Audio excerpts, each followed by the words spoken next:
We're on air. Alrighty.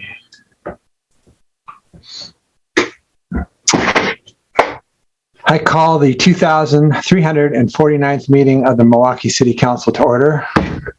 This meeting is being conducted by video conference. The public has been invited to participate in this meeting by coming to City Hall, although we are not actually doing that tonight at the last minute, joining the Zoom webinar, or by watching on the city's YouTube channel or Comcast cable channel 30 in city limits.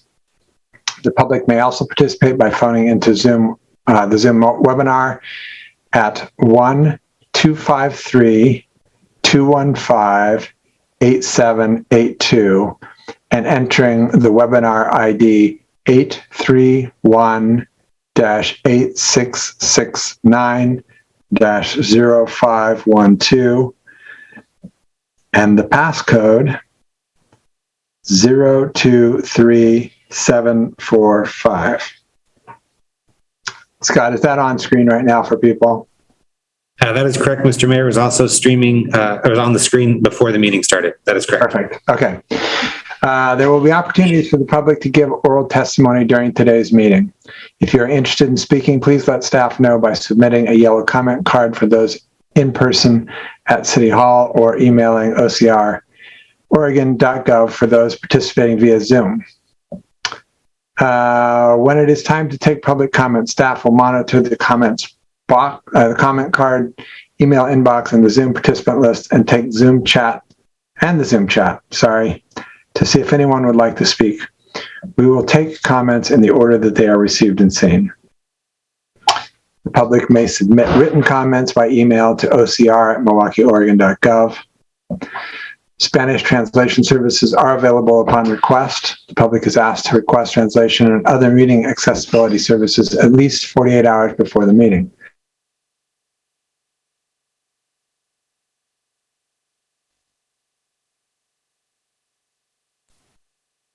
Did we lose the mayor? We might have.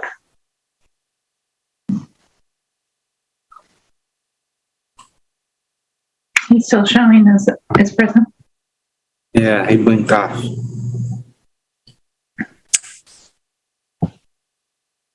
Should I pick up reading the script? Yeah. That'd be great. Okay, and were we at Spanish translation services? Thank you. I do not speak Spanish. Is there anyone who is a little better than I am at it? I will fake my way through it. No one? Okay. Spanish translation services are available upon request. The public is asked to request translation and other meeting accessibility services at least 48 hours before the meeting. Contamos con servicio de traducción al español cuando se solicitado. Se pide al público que solicite servicios de traducción y otros servicios de accesibilidad para reuniones por lo menos 48 horas antes de la reunión. Translation. Good job. It was terrible, but thank you. I like how you waited until that moment. Go ahead. I didn't want to interrupt. 48 horas. Translation services are also available. I don't know what happened. All of a sudden, everything shut off. Translation services are also available in other languages. The public is asked to request translation and other meeting accessibility services at least 48 hours before the meeting. All right. Please join me in the Pledge of Allegiance. I pledge allegiance to the flag of the United States of America and to the republic for which it stands, one nation, under God, indivisible, with liberty and justice for all.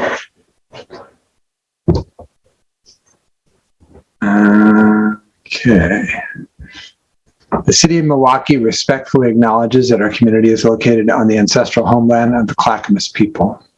In 1855, the surviving members of the Clackamas signed the Willamette Valley Treaty, also known as the Kayapuya Etc. Treaty, with the federal government in good faith. We offer our respect and gratitude to the indigenous people of this land. Tonight's announcements. The city would like to hear from you as we develop a 5-year action plan for Milwaukee's urban renewal area. Weigh in on improvements you would like to see in downtown and central Milwaukee. To join the conversation, visit Engage Milwaukee. Do you know anyone that volunteers and went above and beyond for 2021? If so, please consider nominating them for Milwaukee's Volunteer of the Year Award. Learn more and submit a nomination by visiting Engage Milwaukee. Start off the new year by volunteering. 2 outdoor opportunities are coming up in January. The first opportunity is this coming Saturday, January 8th from 10 a.m. to 12 p.m. at Minthorn Springs Wetland. Volunteers will help clear trails, rehab transplants, plant some new native plants, and clear trash. Please register in advance with the Wetlands Conservancy to volunteer. The second opportunity in January is on Monday, January 17th from 9 a.m. to 12 p.m. at Homewood Park in the Hector Campbell neighborhood. This is a chance to celebrate the 27th anniversary of Martin Luther King Jr.'s Day of Service. Volunteers will pull invasive ivy and repair the trail through the park. Sign up in advance with North Clackamas Parks Recreation District. For more information about each of these events and others, please visit the city's homepage where you will find the city calendar at milwaukeeoregon.gov or call 503-786-7555 and staff will provide you with the information you need or connect you with someone who can help. Mr. Mayor, can I bring up 2 more events on this Saturday? Yes. One is that the North Clackamas Watersheds Council is doing their annual Christmas tree take back, which is an event.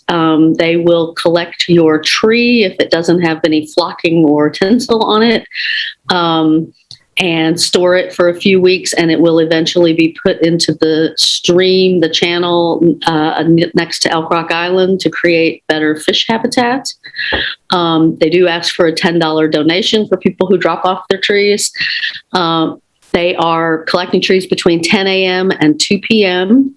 in North Clackamas Park this Saturday, in the 8th, in North Clackamas Park at the picnic shelter that's kind of across the parking lot from the Milwaukee Center.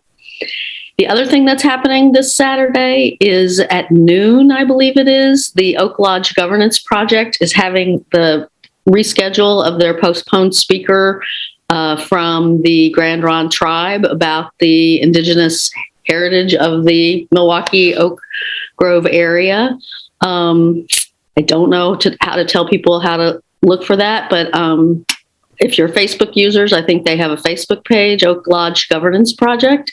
There is a website, also oaklodgegovernanceproject.org, but I'm not seeing that event posted up on that website. So hopefully you can find some info about how to access that talk, which I'm sure will be very interesting. Thanks, Lisa.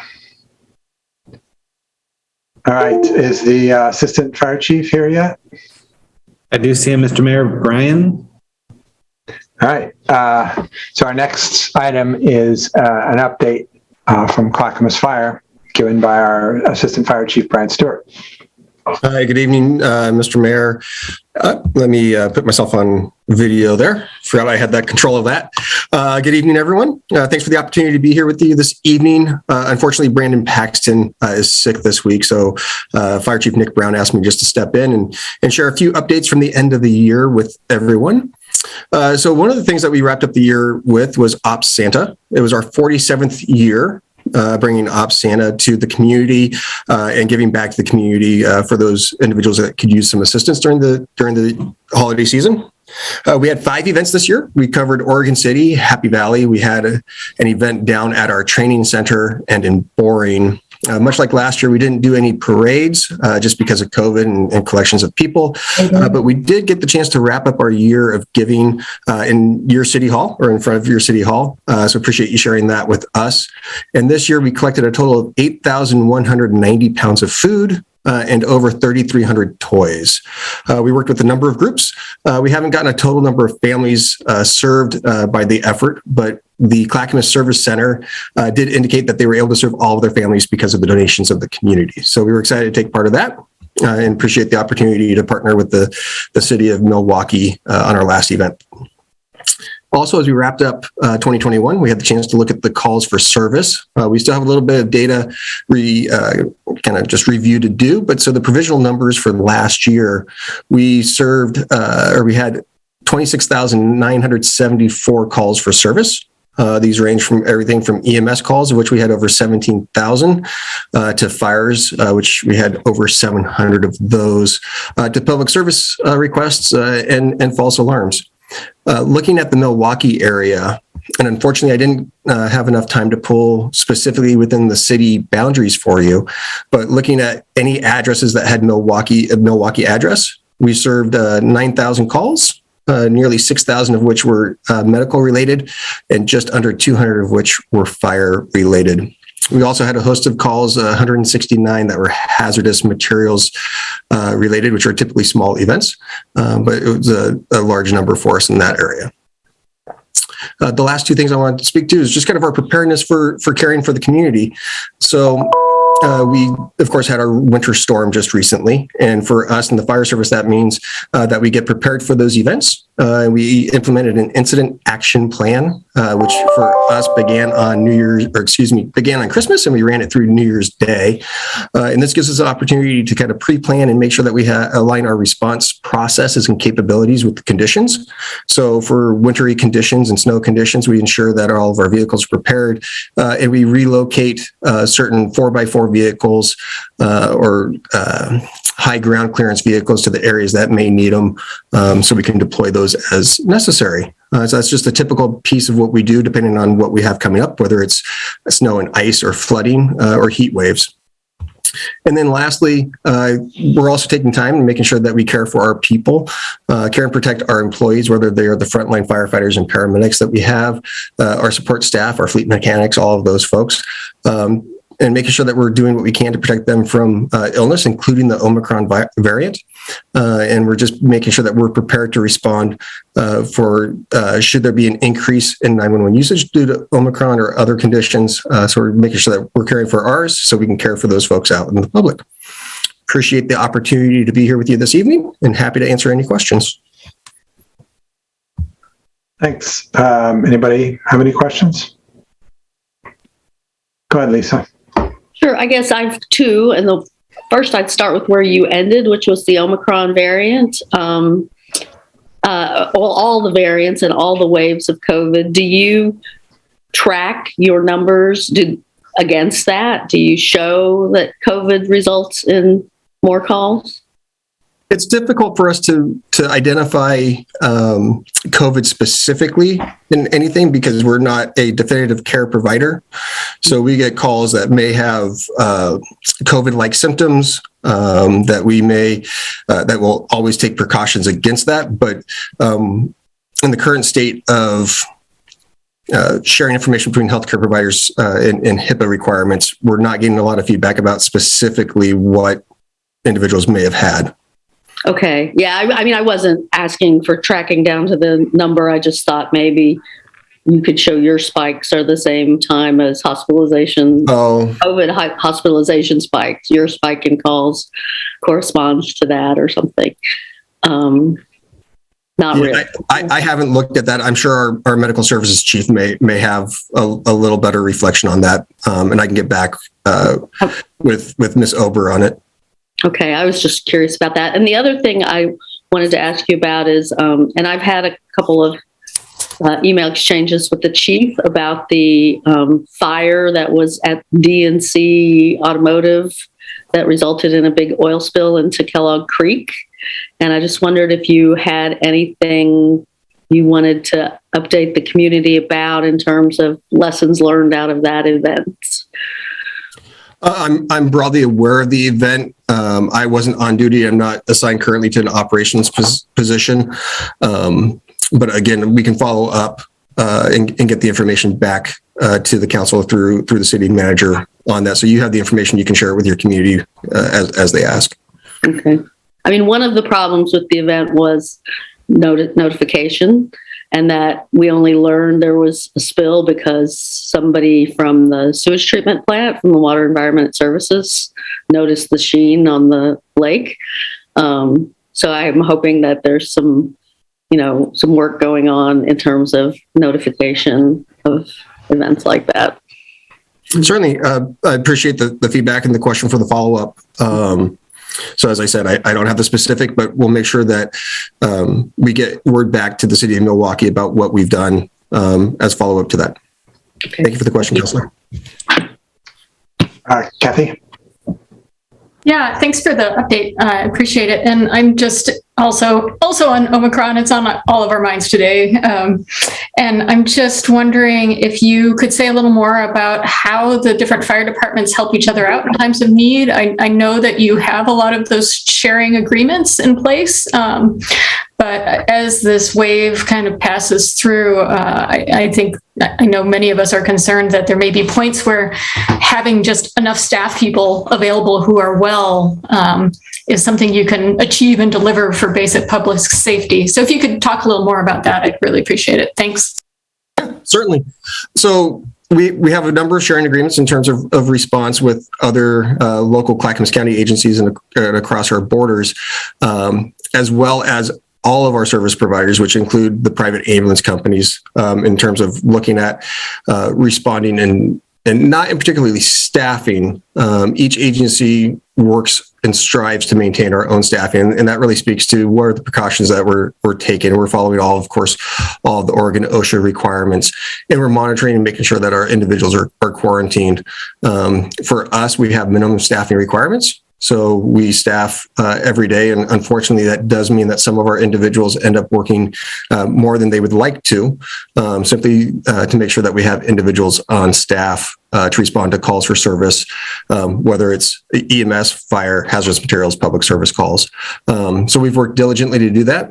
We have been had a number of quarantine pieces, few COVID positive cases, but a number of quarantine pieces where we wanted to make sure that we were protective and following all the guidelines. And I think that's probably consistent with what other agencies I'm broadly familiar with and how they've been dealing or managing throughout COVID with the initial and then Delta and now Omicron. I wouldn't say that we have been stressed to the point where we haven't been where we've been concerned about response delivery. Certainly in the early days of COVID, before we had sufficient PPE supplies, and we didn't know as much about Delta and its impacts or COVID and its impacts generally, there was a greater concern about our ability to maintain consistent service delivery. But as supply chains have improved, as we've cached our equipment, and we do have cooperative agreements or efforts between agencies to monitor and help work with supply issues back and forth, not just personnel or apparatus, but there's logistical pieces as well. We're in a confident place, and I think our neighbors are as well, to make sure that we're here to protect and serve.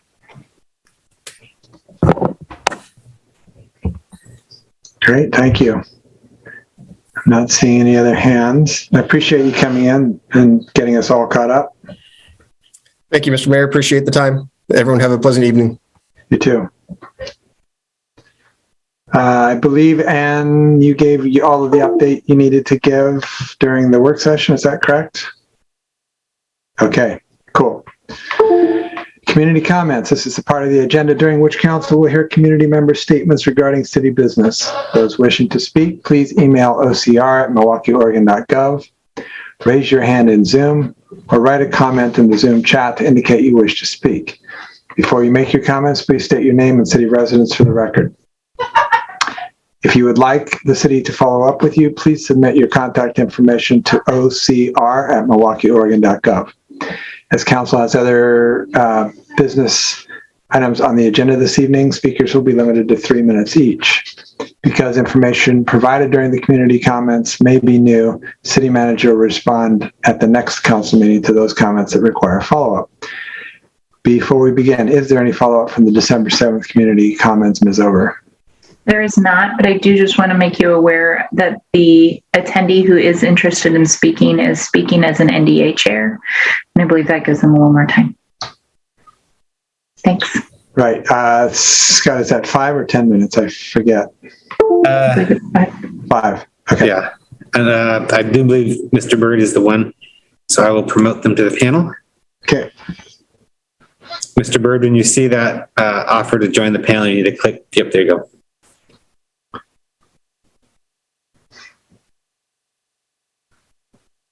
So it may be happening now that you can see me Yes. and hear me. Yep. Yes. Wonderful. This is great. Thank you. Thank you so much. So I can begin, is that right? My time is beginning right now. So greetings, Mayor, councilors, and staff. Thanks for your service in this great city of Milwaukee. And I thank you for allowing me to address council as a representative of Island Station Neighborhood District Association, which in turn represents the neighbors who reside in the Island Station neighborhood. As you know, the purpose of the NDA is to provide a two-way communication between city government and its residents, to bring together citizens in the neighborhood who have an interest in shaping and maintaining quality of life, then provide those residents and all residents with a meaningful opportunity to review and give commentary on city policy and programs. By letter and email, the Island Station Neighborhood District Association has asked for a council representative to come to the Island Station Neighborhood meeting to present on the now dissolved Kellogg Good Neighbor Committee. These invitations have been either refused or ignored. I ask you to reconsider. Please come to our meeting on January 19th to present the council's reasoning and reply to questions, including: why is the Kellogg Good Neighbor Committee dissolved with no replacement program?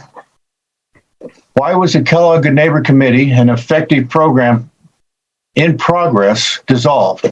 What are the data, surveys, results, rationale to make this decision? Why was the Kellogg Good Neighbor Committee dissolved with no discussion in the NDA? Why was the Kellogg Good Neighbor Committee dissolved so quickly in between Island Station neighborhood meetings? And why was the Island Station neighborhood not allowed to make nominations for the two committee positions representing Island Station as stipulated in the 2013 intergovernmental agreement and council resolution? And why were volunteers to these positions who made their desire known online were either ignored or not contacted? Either ignored or nor contacted. This 25-year purpose of the Kellogg Good Neighbor Committee is not finished. There's more work to be done, including, for example, a post-construction odor study to identify the next important odor source. The county, now West, has a long history of polluting the air and water from the Kellogg plant. And now, thanks to the work of the Kellogg Good Neighbor Committee, it is better than it was. The Kellogg Good Neighbor Committee acted as a watchdog over the now remotely operated facility. The value of the NDA is to council is communication. I implore this council to reinstate communication with the Island Station Neighborhood District Association. Further, I ask council to actively promote actions that facilitate involvement of the NDA and its members. The NDA is here to help with the important work, the hard work, to build a stronger, safer, and environmentally rich city of Milwaukee. Thank you for your time. And my name is Charles Bird. I live at 12312 Southeast River Road in the beautiful city of Milwaukee. Thanks, Charles. Welcome. Scott, do we have anyone else? I'm double checking the email. I don't see anyone else, Mr. Mayor. Okay.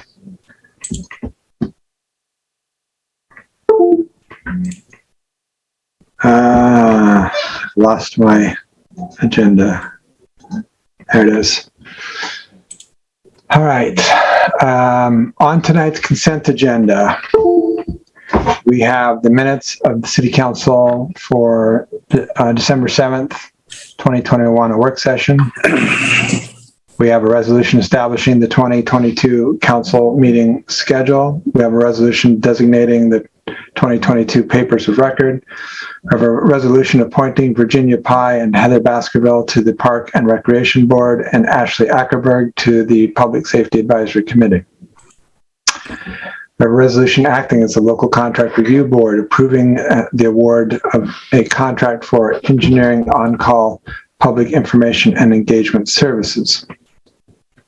Does any member of council wish to remove an item from the consent agenda? Seeing none, I would entertain a motion to approve tonight's consent agenda. I'll move to approve the consent agenda. Second. It's been moved and seconded to approve tonight's consent agenda. All those in favor? Aye. Aye. Aye. Opposed? None heard. It passes unanimously.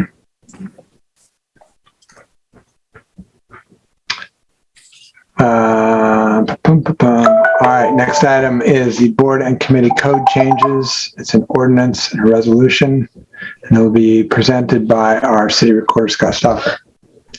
Thank you, Mr. Mayor, and good evening, members of the City Council. I present to you this evening an ordinance and a resolution. The ordinance changes 3 words of the Milwaukee Municipal Code, but makes some pretty important changes in 2 fronts. This ordinance is the culmination of several conversations the City Council has had in recent months.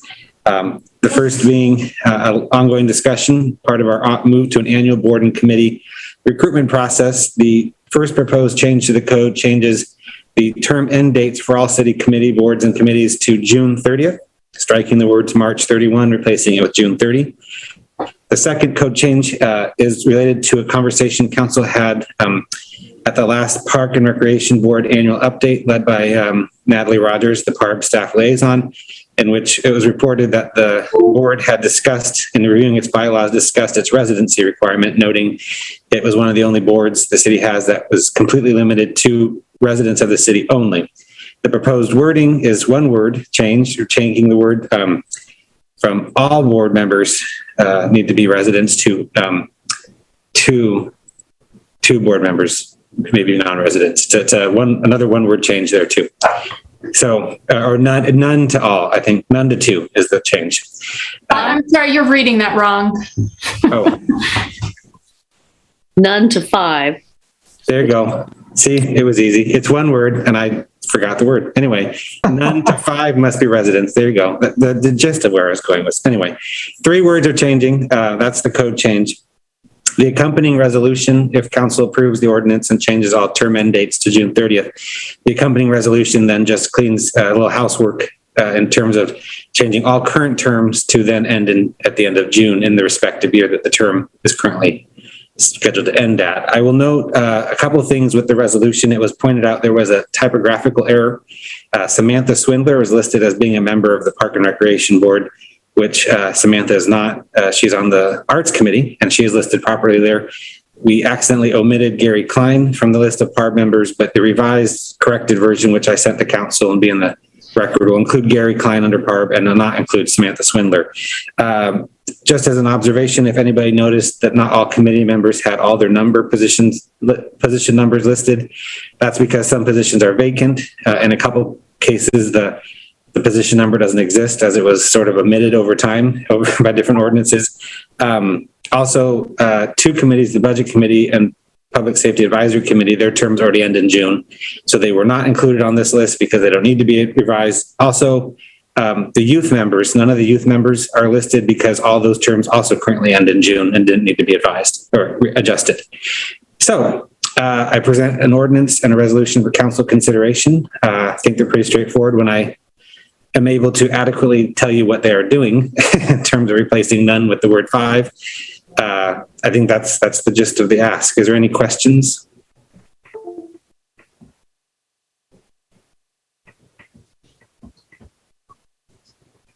Okay.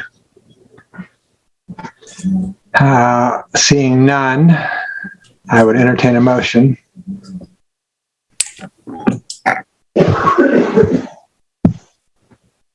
I move the first and second readings by title only and adoption of the ordinance amending municipal code charter or chapter 2.10 boards, commissions and committees generally, and code chapter 2.12 park and recreation board.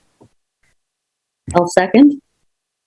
It has been moved and seconded for first and second readings by title only and adoption of the ordinance amending municipal code chapter 210, boards, commissions, and committees generally, and code chapter 212, park and recreation board. Is there any further discussion? All those in favor? Aye. Aye. Opposed? None heard. It passes unanimously. Ms. Over, would you please read the ordinance by title only twice? An ordinance of the City of Milwaukee, Oregon, amending Municipal Code Chapter 2.10 Boards, Commissions, and Committees generally, and Code Chapter 2.12 Park and Recreation Board. And again, an ordinance of the City of Milwaukee, Oregon, amending Municipal Code Chapter 2.10 Boards, Commissions, and Committees generally, and Code Chapter 2.12 Park and Recreation Board. Mr. Stoffer, would you please poll the council? Councillor Beatty, Aye. Councillor Nicodemus, Aye. Council President Heisey, Aye. Councillor Falconer, Aye. Mayor Gamba. Aye. Motion carried 5-0, ordinance 2213. Okay. We will also need this resolution to extend the current board and committee terms. I will move to approve the resolution extending all current board and committee term dates to June 30th. I'll second. It has been moved and seconded to approve the resolution extending all current board and committee terms dates to June 30th. Is there any further discussion? All those in favor? Aye. Aye. Aye. Opposed? None heard. It passes unanimously. Thank you very much. We're continuing to move towards the annual board and committee recruitment, which will get underway in March and April with interviews in May and appointments in June. I appreciate council's discussion on these topics and stay tuned. Great. Thank you, Scott. Our next item is wastewater system development charges of discussion. This will be presented by our Public Works Director, Peter Pastorelli. Peter, you're muted. Sorry about that. Good evening. I'm not muted anymore. Okay, good. Good evening, Mayor Gamba, Council President Heisey, and council members. I am Peter Pastorelli, the Public Works Director for the City of Milwaukee. Last March, we came to council and sought the council's guidance on our wastewater system development charges. We had a discussion about system development charges in general. And tonight, what we'd like to do is present to you a proposed methodology and proposed rate recommendation for the SDCs. Tonight with me, I have Doug Gabbard, John Ghilarducci, and Zach Hazel, from FCS Group. And I think Doug's going to present tonight. Is that correct, Doug? That is correct. And Doug, do you need to, do you have control of the screen there? Yeah, if I could get authority to share my screen, that would be great.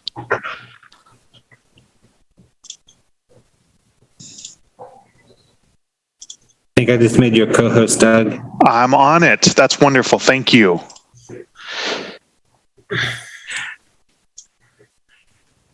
Can everyone see my slides? Yes.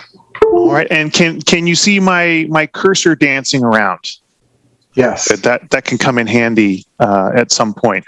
I am Doug Gabbard with FCS Group. I am the project manager for this engagement. I am joined tonight by senior analyst Zach Hazel and project principal John Ghilarducci. We'd like to talk to you tonight about the results that we have for you in your sewer system development charge update. We're going to begin with a little background to remind you and the wider audience about some of the basics of system development charges. Then we will take you briefly through the calculations, and then we'll show you how you compare after all those calculations are done.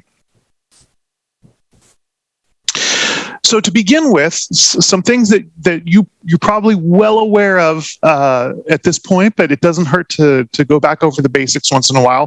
SDCs are one-time charges. They are not ongoing rates. Nobody gets a monthly bill for an SDC.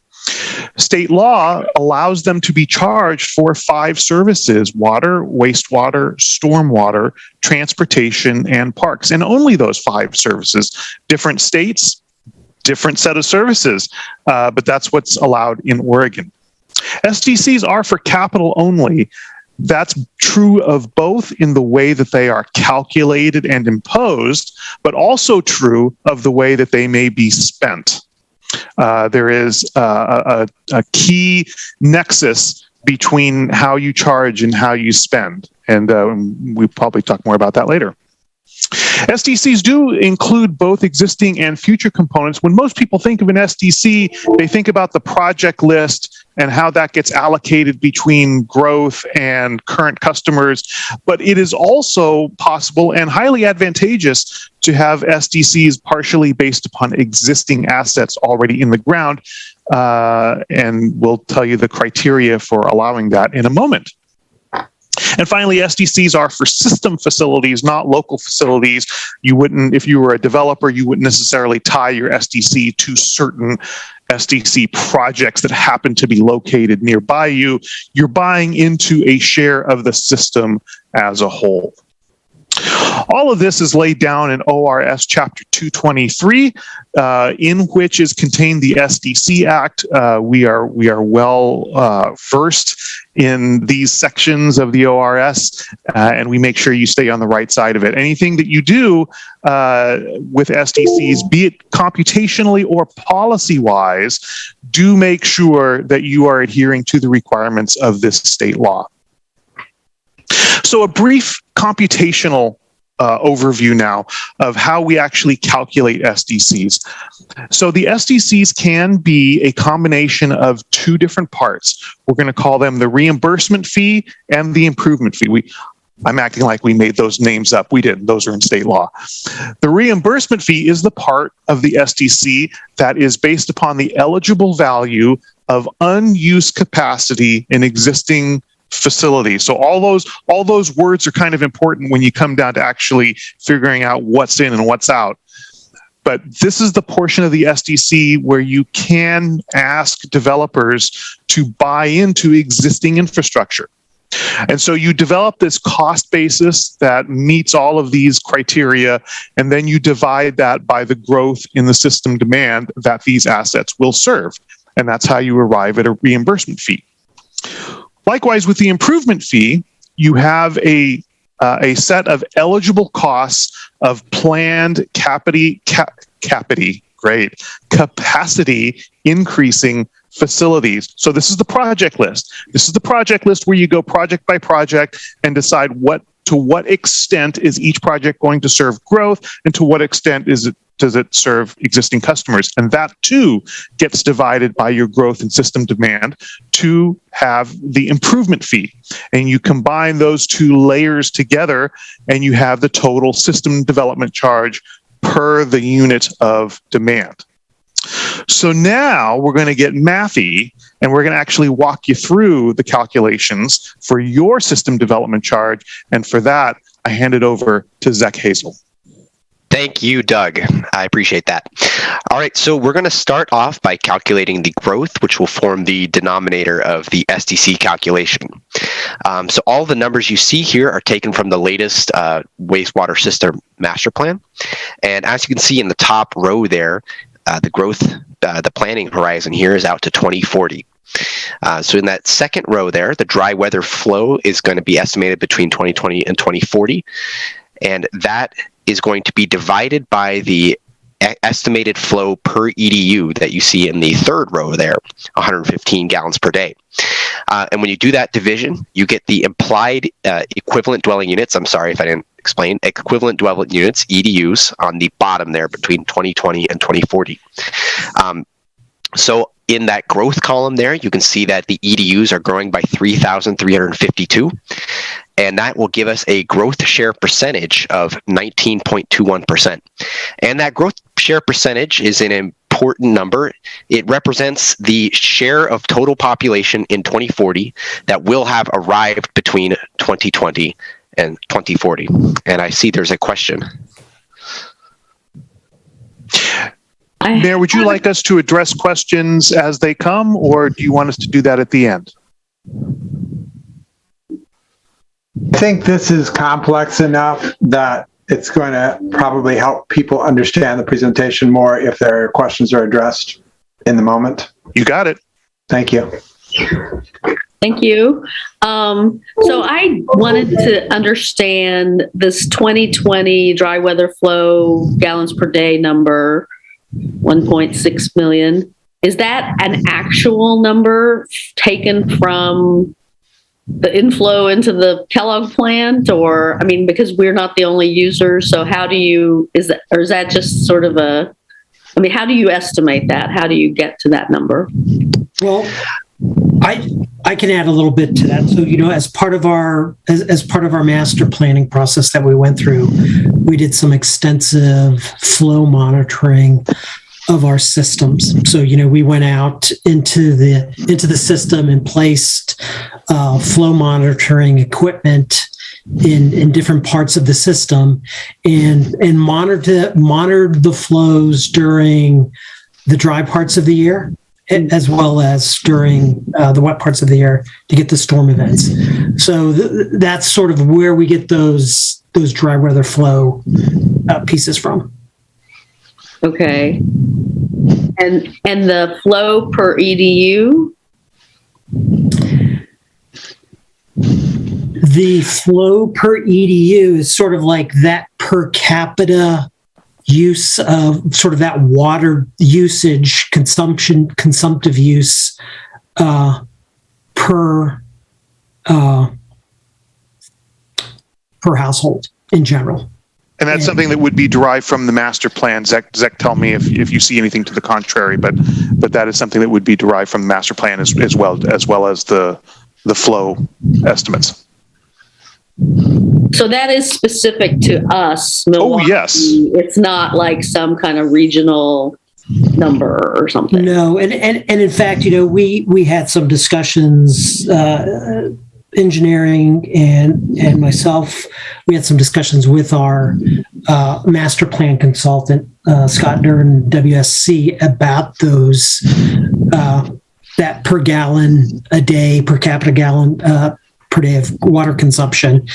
And what we've seen historically over the years is we've seen water consumption going down because of changes in behavior, changes in equipment and fixtures that are more water efficient. You've got more water efficient toilets, washers and dryers, dishwashers, and all those things sort of end up impacting that number. Okay. Thank you. And to really reiterate, I know there are a couple more questions out there. The data ultimately comes from the master plan that Scott has been working on. And then once we did these initial calculations, we reviewed them with Scott. And so he got a bite at it and helped us to make sure that it was as accurate as possible. And that was even before we went to city staff with it. So this it's been thoroughly rinsed.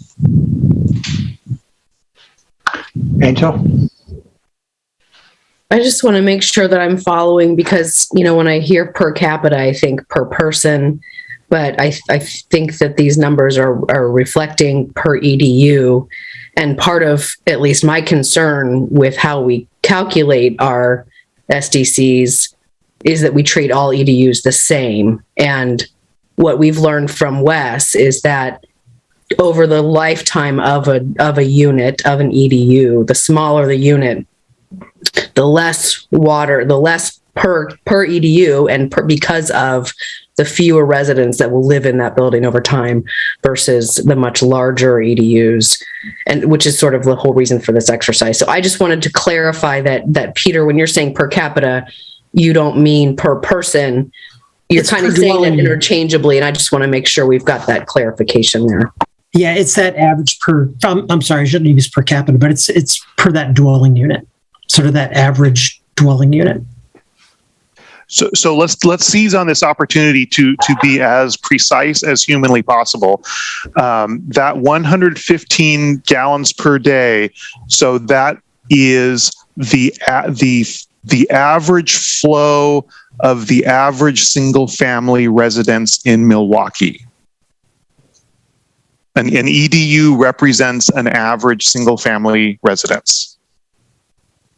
Thank you. Yeah, you betcha. Because I do appreciate the desire to be clear and specific on that, and it's especially important in this case because in a few minutes that average we're gonna put that average single family residence to the test, and we're gonna stretch it a little bit and talk about that has a different EDU count, and so you may have been thinking ahead about that, and I'm certainly thinking about that too.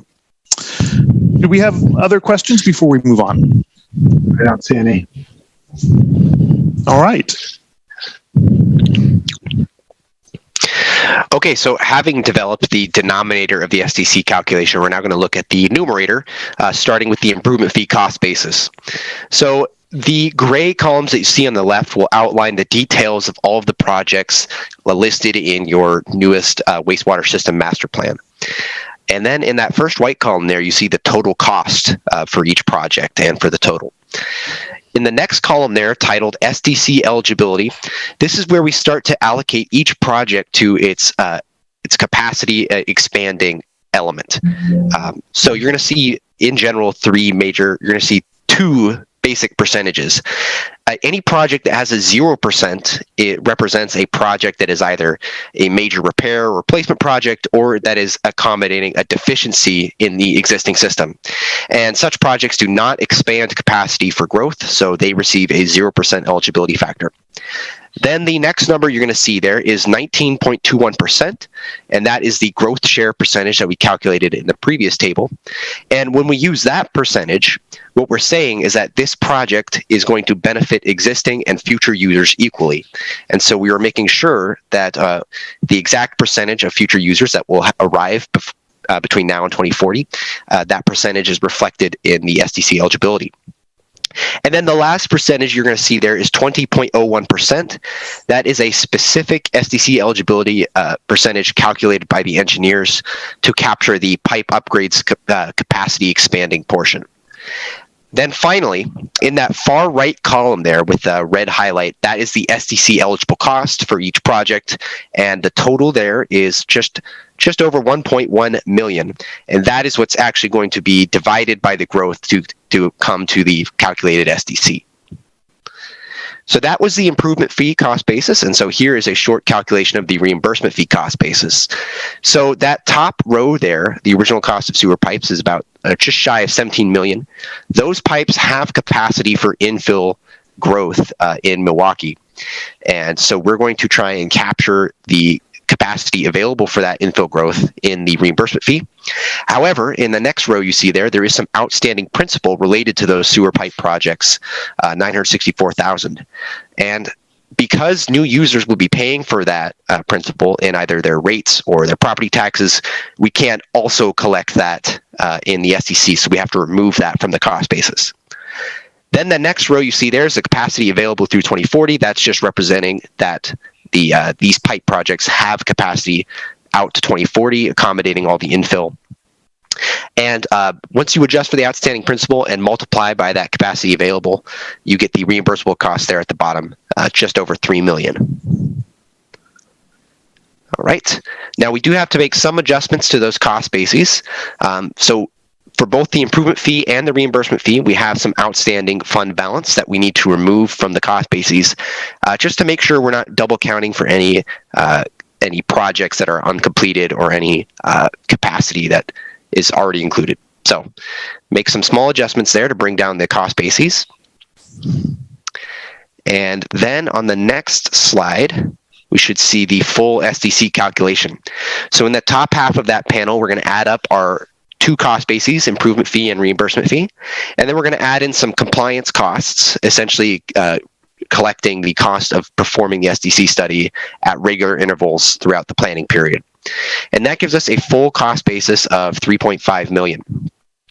When you divide that by the growth in EDUs that we calculated in the very first slide, you get a total SDC per EDU of $1,065. And you can see the various components listed there as well. So when you apply that SDC using the city's current schedule, this is how it shakes out. You've got $1,065 for the single family dwelling unit, and for a duplex or an ADU, we're going to use a slightly smaller amount of EDUs at 0.65, which gives you an SDC of $692. And for all other developments, that's calculated per EDU. Zach, I'm going to jump in here just to let folks know that we have picked this format and these 3 rows in particular to match your current fee schedule. But I want to take a moment to make explicit what is in the fine print of the fee schedule. And you'll notice in the second row here, it's duplex, comma, ADU. And so you might be wondering, well, where's all the multifamily? Well, the multifamily is actually charged based upon actual number of fixture units. And a single family dwelling unit is assumed to have 16 fixture units, which means that each fixture unit is 1/16 of an EDU. So I wanted to provide a little color commentary on that. This format is meant to match how you already charge it, but I wanted to make sure you have a little detail behind that. And you'll find that in your fee schedule. Doug, I have a question that Sure. always bothered me. Why is it we calculate multifamily projects using actual fixtures, but when it comes to single family projects, which can vary largely, right? You can have single family projects that are 5-8 times as big as another single family project. Why do we not use the exact same methodology? So you're asking me to explain why you do what you do, and I'm not sure I'm the best person to explain that, but I can speak to the trade-offs between the two methods. It can be more difficult for there's just a ton more single family out there, and once you commit to charging by fixture units, that means, among other things, you got to start keeping track of fixture units. And so when you do additions to a single family residence that add fixture units, you gotta be able to track that and impose additional SDC. The reverse of that argument, if I were to make the case that you should be charging by fixture units, that case would look like, hey, you have more precise control. You can incent more modest dwellings. And so maybe it's worth it to go through the administrative hassle. But that's a balance that the city has to strike. I don't know if Peter wants to jump in on this at all. Well, I think, we do what we do because that was the methodology that was put in place back in 2010, certainly before my time. I would say that there would be certainly some additional work that would fall on our engineering staff to do all of those additional calculations per fixture units that they would have to do for every single home, and keeping track of those things. So there would be that sort of administrative burden from that respect. I don't want to add, I don't want to speak for Steve, but I would think that, they've got a lot on their plate right now. And by having sort of that fixed dwelling unit where you're not counting fixtures simplifies the process in determining that SDC charge. So.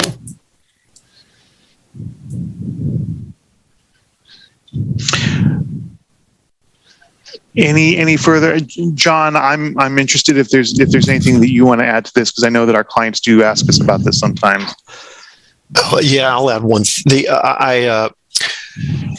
And I don't remember what the reasons were for the city's approach here, but what we have heard from a number of our other clients, particularly City of Walla Walla is one that went to fixture units and then came back. And that was Doug articulated it perfectly. It was all about the administrative burden, not only of counting them at the time that the new development, comes in, because you have the fixtures on the building permit. You can do that calculation.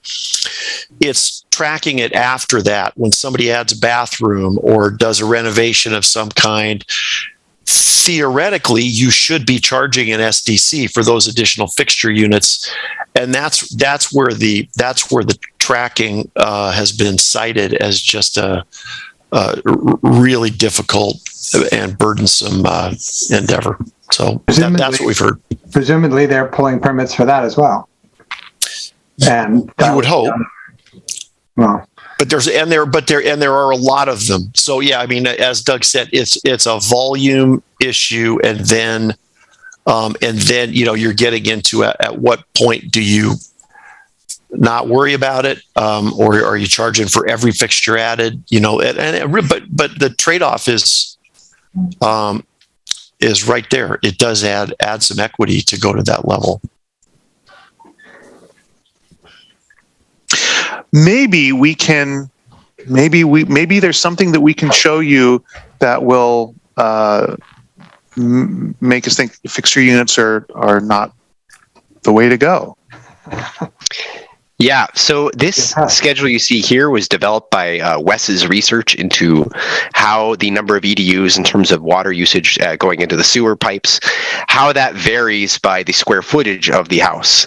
So on the left-hand side here, you can see all of the different tiers that Wes developed with the estimated EDUs in the second column there. And as you can see, you have a big variance from 500 square feet homes all the way up to over 3,800 square feet homes. The EDUs for those go from 0.7 up to 1.2. And of course, remember that that's relative to the average sewer usage for each for Milwaukee. So this schedule, it follows Wes's system, and you can see the calculated SDC broken out on that far right column. We also have a separate category for multifamily listed there at 0.8 EDUs, and the EDUs for accessory dwelling units is also a little bit below what the city currently charges at 0.6 rather than 0.65. So yes, so that, like Doug said, this might kind of capture the equity issue that you're trying to solve, but also having a simpler schedule than doing it by fixture units. So what this would primarily achieve would be harmony with the West schedule, if that's a desirable thing, and secondarily, it will also address the equity issue. Now, there's fun things that we think about as finance people. We calculated, what you see in front of you are the Milwaukee specific calculations fitted to this structure. And it's done in such a way as to be revenue neutral, in the sense that that one EDU is designed to be kind of in the middle, in the average size of home. But is the average size home the average size of what is being built? I don't know the answer to that, but I have suspicions that what's being built in a lot of places, at least, is slightly larger than what the current stock is. Now, I don't know if that's true in Milwaukee, but I'm wondering if a structure like this might be not entirely revenue neutral. That's very hard to know in advance, but I'm just musing as a finance dude. I think we got some questions. Angel? Yeah, I guess I would just, I've sent around, the packets from Wes in their, in our discussions at the advisory committee level. I think we're planning on having another conversation here really soon. They were supposed to adopt this, I think last fall. It got pushed. So I'm not sure about whether there's a new date for that to be resolved at the board. But I suspect that this will be this is the recommendation that came out of Wes. It's a little less ambitious than some of the other proposals. I had hoped to see a little bit there was one proposal that broke it out a little bit further. Still with the sort of one EDU somewhere around the historical kind of typical household size that was being constructed. I guess on your question, Doug, I would just say, yes, I think right now, the typical development that we see is probably slightly larger than what we have on this one. But I think that, as we revisit, as you probably know, we're in the middle of work sessions for our some code packages that will allow a bit more of on the smaller end to maybe get us to where this might be a little bit more reflective of what we hope to see in the future. So those are just kind of some, I guess, reactions to both of those things, this chart and your question. Thank you. Well, the one thing that I would certainly like to add is what we tried to do here is sort of develop a structure that wasn't, regressive as our current structure. We just had the ADU, the regular dwelling unit, and the other one, and we wanted to reflect that there was difference in these sizes of the units and their impacts on our system, and that we needed to build into the rate structure some change there, or recognize that difference there for those different size units. And, in discussions that we had with staff and the consultant team, we thought that it made some sense to match sort of the structure that Wes was proposing. Kathy, go ahead. Yeah, so I'm still making sure that I understand when we talk about multifamily, how far that goes. Where would quadplexes, triplexes, and duplexes be accounted for in here? Would they be just in the straight square footage calculations? So my interpretation of this schedule, and again, this is based upon the West proposal, but my understanding is everything above a single unit would be in the multifamily category, which is 0.8 of an EDU per dwelling unit. Okay, great, thanks.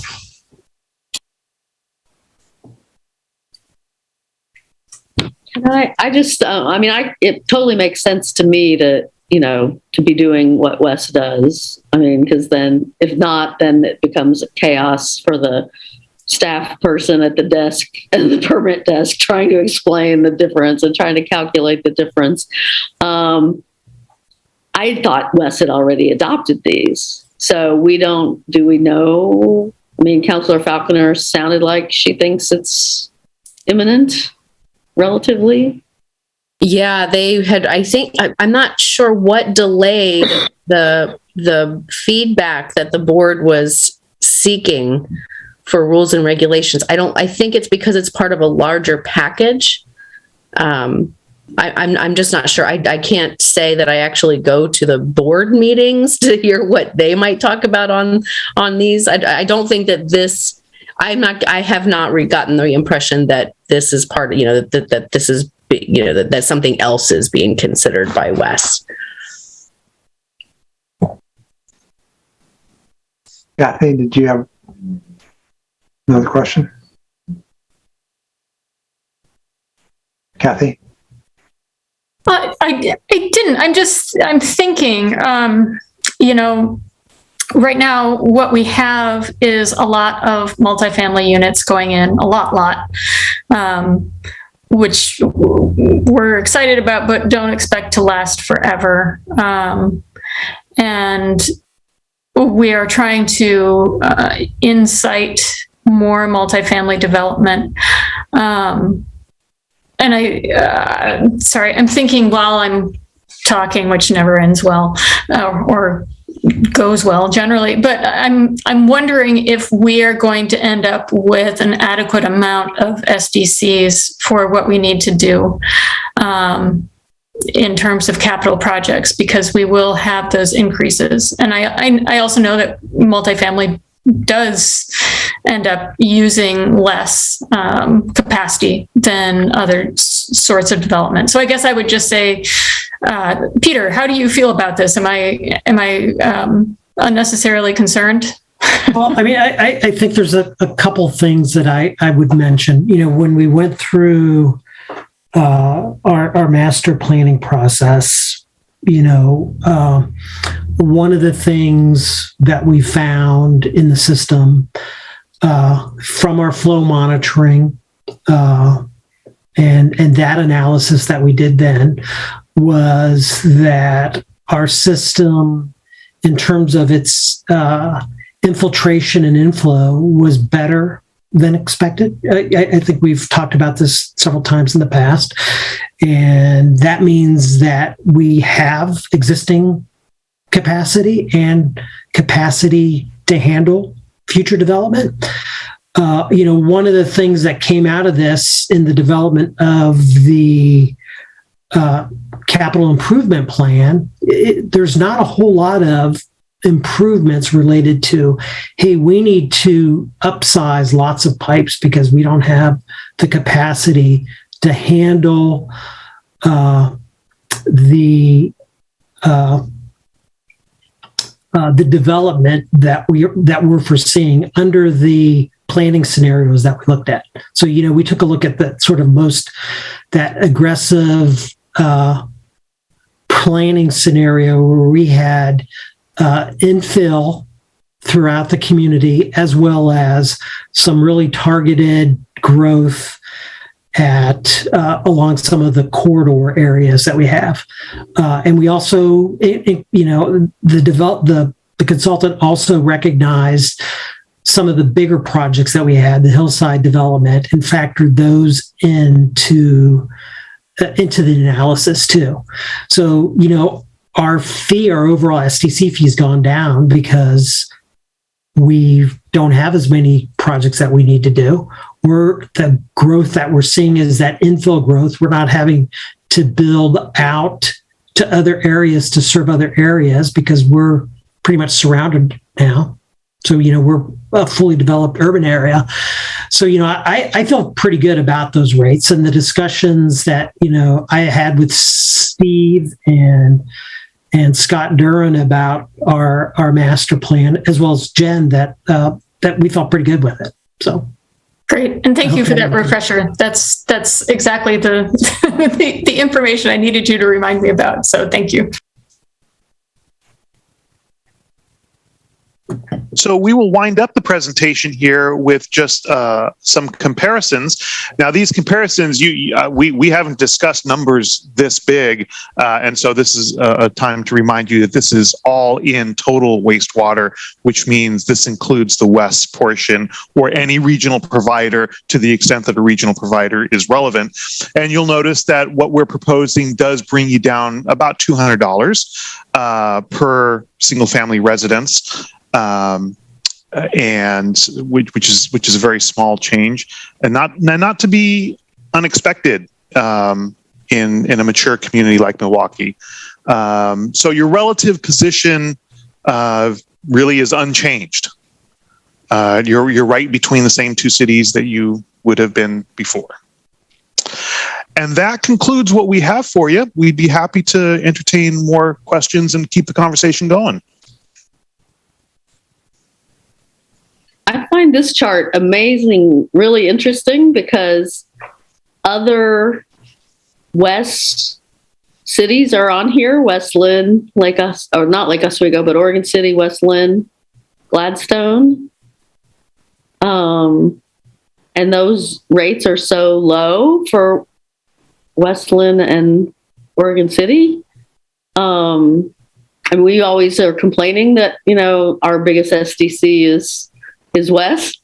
So how can theirs be that low? If West Lynn does use West, then we would need to correct that. Okay. So we may be wrong on that. Okay. Yeah, West Lynn and Oregon City both use West, as does Gladstone. So it makes more sense to me that Gladstone's up there with us. Okay. Okay. So we'll check in on West Lynn and Oregon City. Okay. Okay. Thank you. Kathy, did you have another question? No. Okay. I just now realized that I had my hand up so much. Sorry, I didn't bring it down. My only question is, why weren't you guys my math teachers? I really appreciate the clarity of presentation of these figures. So thank you for taking the time to develop a really clear presentation of some numbers that can be pretty confusing and complex. And I hope that anyone in the community who has an interest in this kind of arcane stuff benefits from the time you put in. Thank you so much for those kind words. So I think if we don't have any further questions, I think what we'd like to do next, if the council is comfortable with that fee structure, what we would do next, and Doug, correct me if I'm wrong, but I think what we need to do, we would need to set a public hearing and notice that 90 days out. That's right. So what the process looks like from here is there is a statutory notice that must be mailed. I kid you not. That's what the law says. There's notice that has to be mailed to interested parties. That has to happen at least 90 days in advance of the public hearing, and we will then come to the public hearing, and as we are here. And whether we give a full presentation or not, it's completely up to you. But that you can only consider SDCs for adoption at the conclusion of that 90-day notice period. Is every resident or every residential dwelling unit an interested party? No, ma'am. No. So what the law requires is every city, and you probably already have this, and if you don't, we'll help you develop it. But you probably do. Every city has a list of parties that have expressed an interest in knowing if you're going to be messing around with your SDCs. That typically includes the development community. Your home builders are certainly going to want to know about this, but it doesn't hurt to proactively put folks with some interest. That could be the Chamber of Commerce. It could be the real estate community. It could be all kinds of folks. But certainly those that have expressed a desire to be on the list, and this is a statutory list, so people should know about it. Then they are the ones who receive the mailing, and the statute goes so far as to say that it's about mailing. The deadline is about mailing it out. It's not so important when they actually receive it. That kind of stuff. But it does say mail. But no, it's a small list. You won't be bringing a forklift down to Kinko's to get out all the letters. Thanks, Doug. So what we would do is we would work to make sure that we mailed that notice to that interested party list. And if we're missing some, we'll coordinate with Doug to see who else we should include on that list. But I think tentatively what we were looking at was a public hearing in the latter part of April. I think the second council meeting in April, or the first or second council meeting in May to do the public hearing. And one of those ones didn't work for the FCS group because I think they had something else planned that one of those nights. So, and I don't remember off the top of my head which one that was. I can say that we are holding April 19 and May 17.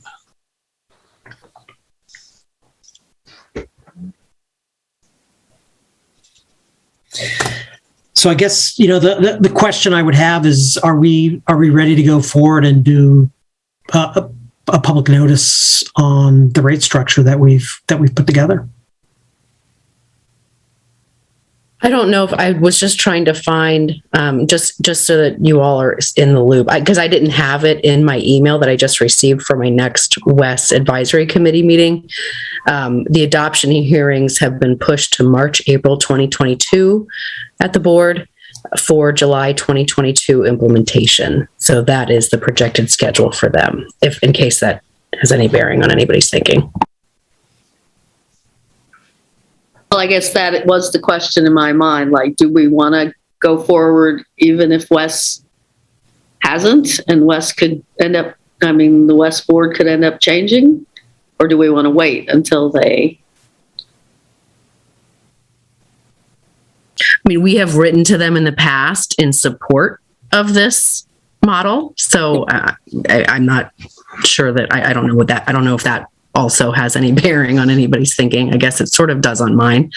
That I'm not sure that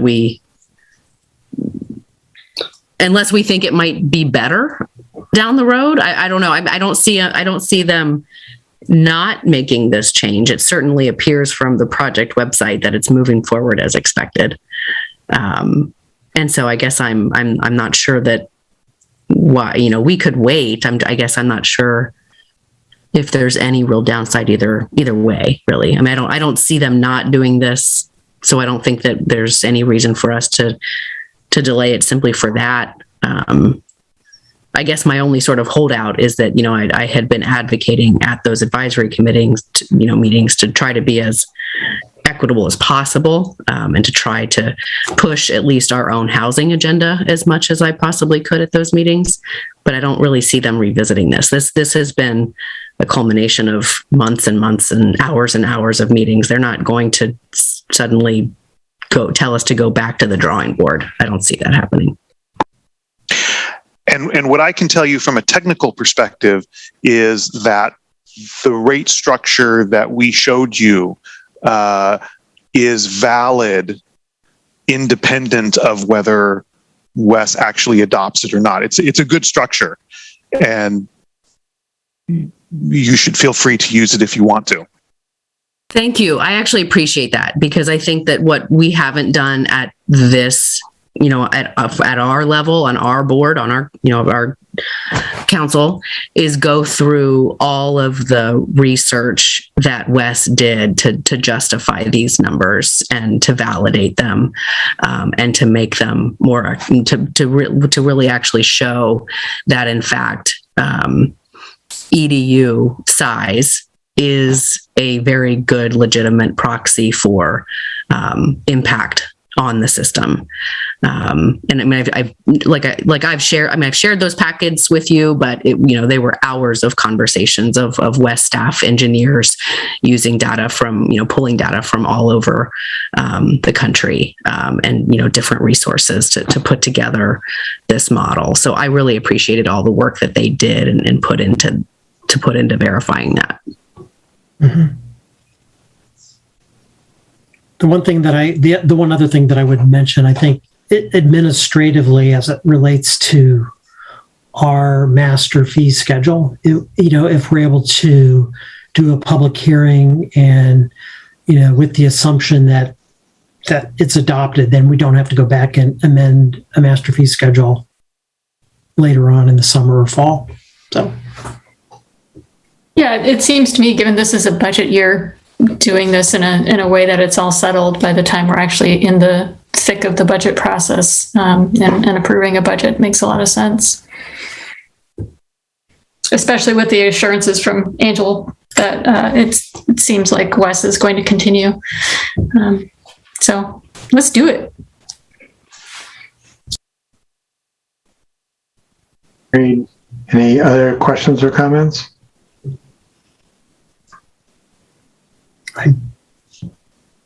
Thanks for everybody's input and interest in this.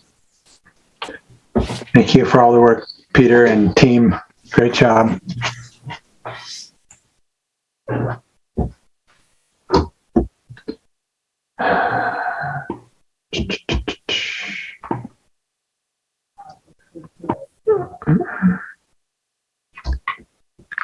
All right, the council budget discussion we did, yes? Okay. Committee assignments. Yeah, hi Kelly. Hi again. This will be relatively quick, I think, because we made quite a few.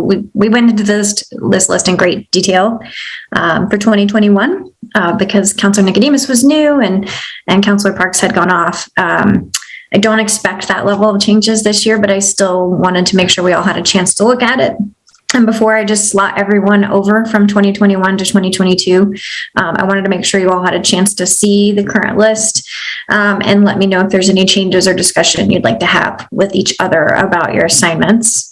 I will say the one change I did make, which is not in your packet, but the mayor reminded me that he is a member of the Region 1 Area Commission on Transportation, which is an OTC advisory body. And so it's not in your packet, but I have already revised the list to make sure that it shows both the R1 Act and that the mayor is the representative to that group. So with that, the only thing I'll remind you of is this really is just it's a document for you all, just to make sure everyone kind of understands where everybody's going. And so I don't really post it broadly, but I also want to make sure it's useful to you all. So with that, I think I was just going to open it up to you all and see if anyone has questions about what I sent out or any requested changes.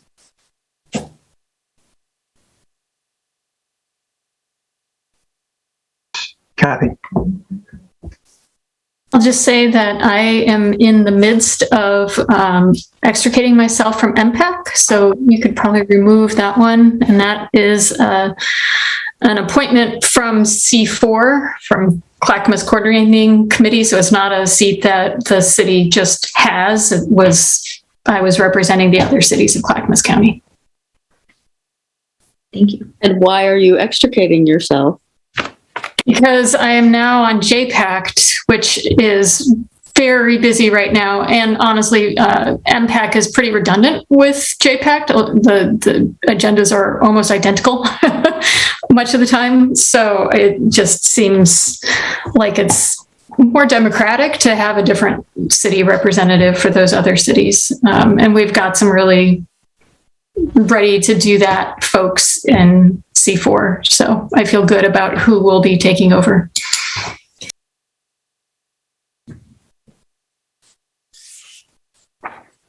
I will make that change. Anybody else? Anything? Anybody's dying to be on the fire or the water providers, I'd be happy to share. I would note that we do still have SELA on here, but SELA has been pretty dormant since even before COVID. So I don't know if it's still, I see Dow Constantine on the news from time to time on Seattle area issues. I just saw him last night, I think, but I don't know that SELA is really getting any attention. I mean, luckily, the export terminals that were a large motivator for SELA have largely fallen, have largely not gone through. So that's been good. But anyway. I can remove that. I also see that I have the comp plan implementation committee. Yeah, that's done. So I'll delete that as well. That's done.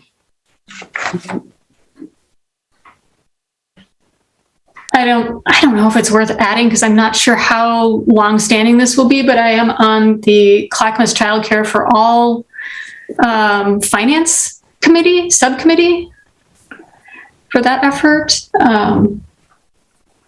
But it's not clear to me that that's going to be a long-standing effort. So FYI, I'm doing that right now. Whether or not you add it to the list is up to you, Kelly. Okay.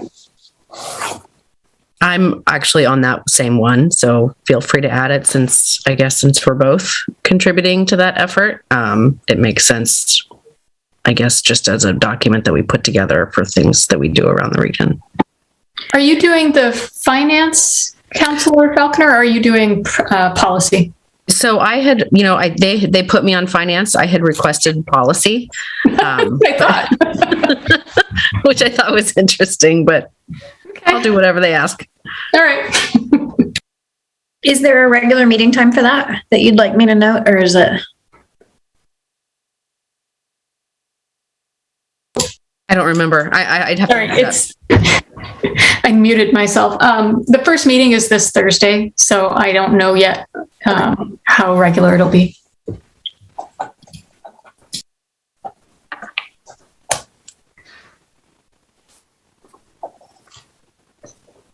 Anyone else? Anything? Great. Well, thank you all for doing all of the things that you do. It's a lot.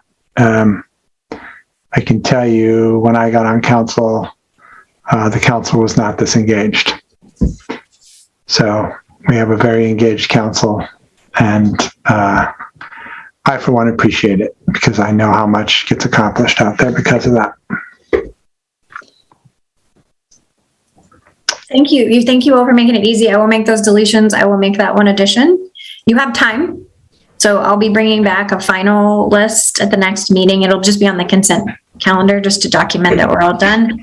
But if you see something in between now and then that you have concerns about or want to add or change, just let me know. Cool. All right.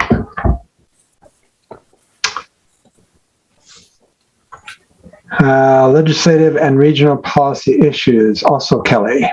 This one is also short. So we were going to talk about 2 letters this week. The first one is a letter. I will let Councilor Beatty, if you want to share anything. She drafted up a wonderful letter and shared it with everyone. And I think we have it all prepped and ready to go. I don't know if we need any final discussion.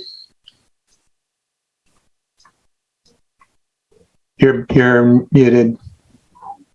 Sorry. It's been around twice, once before the holidays and once yesterday, and I haven't gotten any comments. So if everybody's okay with it, Kelly can send it off to the Marine Board. It's due tomorrow. So the comment period closes tomorrow.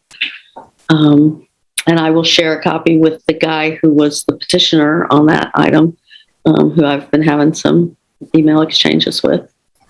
So that's great. Thank you. Thanks for doing that. Yep.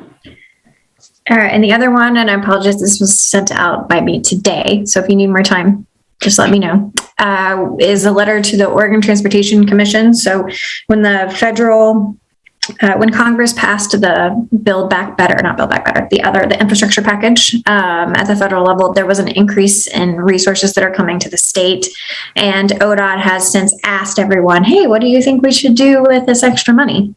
So this is a letter that I drafted after having a conversation with Council President Heisey and Mayor Gamba just about for some of what they had been hearing at the JPACT and Region 1 Act tables about what might be well received. And so we're highlighting kind of 3 different kind of project areas, but with some specific projects in mind. The first is to make safety improvements along 99E and 224, and specifically the Harrison intersection at 224. I believe you all know that the ODOT is investing heavily in the Monroe intersection at 224, which is great. That's a part of the Monroe Greenway project. But I think we all know that people are still going to go to Harrison. A lot of people cross that way because it's so close to the spring water. So we said, hey, we agree with JPACT, the JPACT letter that says you should focus on urban highways and making them safer. And we have a spot that we'd like you to think about. So that's number one. The second one is removal of the Kellogg Dam, which we've all talked a lot about, but it's a part of a state highway. It would be a great opportunity to invest. Also creates a safe crossing at 99E. And then the third is just sort of invest in high quality separated bike and pedestrian thoroughfares. And then we highlight that the next one that we would like to do within Milwaukee is the railroad multi-use path. So we say these three general areas because they've specifically said they don't really want specific projects right now. They just want kind of general investment areas, but then also gave them examples of specific projects that fit those areas. And they are taking comments now. It's pretty general. I think they will. I watched the presentation to the OTC before Christmas, so it's a little foggy now, but they will be giving probably some scenarios. That's usually the ODOT way. They'll probably have like 3 different investment scenarios and then ask for more specific feedback. So I'm thinking we send this off now. And then if we'd like to weigh in on a specific scenario, then we could like, jump back in again. So I think my main question for tonight is just if anybody has any changes. I heard back from Council President Heisey and Councilor Beatty, thank you, and Mark, Mayor Gambo let me know to add the pedestrian piece to the Kellogg paragraph. So that's since been added. But if anyone has anything else that you'd like me to put in here, I'm happy to do that. I thought it looked great.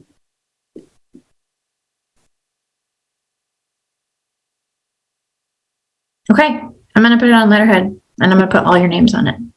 As long as you're okay. All right. And that's it. Unless anyone else had any other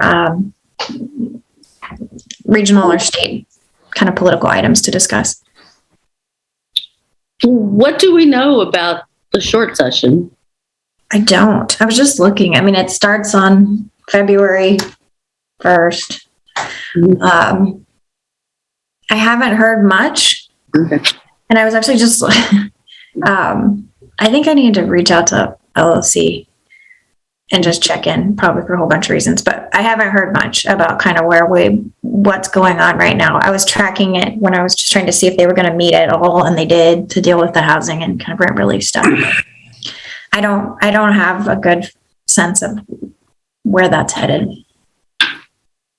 Mr. Mayor, from the Mayor's Consortium lobbyists, there's not really been any insight? Nothing more than I think I sent something out a while back when we got kind of an update on their thoughts, but nothing more. We have a meeting here on Thursday, I think, so I may know more after that. It's going to be another weird year. People aren't going to be in the building again, which lobbyists don't love, of course. But no, beyond that update that I sent out, nothing. I would like to know more than I currently do. So I can send something out via email. There's just more information based. I can just kind of even get like a couple bullets of what people think might be happening. Okay. And if you do call LOC, I'll be kind of curious to know what their plans are for their staffing, given recent events. Yes. All right. Well, if anybody else got a burning letter in their pocket or anything, okay, then that's it. Cool. Thank you, Kelly. Good job. Yeah. Mayor? Yes. I have a request that we have a couple-minute break before we go into the final topic for tonight. 2, 5, what are we talking? 5. Sounds great. See you all back here in 5 minutes. Thank you.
We're on air. All right. So our next and last item for the evening is our comprehensive plan implementation update, which will be presented by our senior planner, Vera Coyas. Good evening, Mayor, members of council. Thanks very much for having me again. This is a continuation of the work session from December 21st. There were some questions raised that we'd like to follow up on and some items that we didn't get to from that discussion. So again, this isn't a hearing, we're not in a deliberation, but the intent of tonight's discussion is to present information to you about the proposed code amendments as they came from the recommendation from the Planning Commission in advance of the first public hearings that are going to start on January 18th. We want to present that information and find out what additional information you'll want from staff as we prep for those hearings. If I may, I'm going to share my screen so we can go over.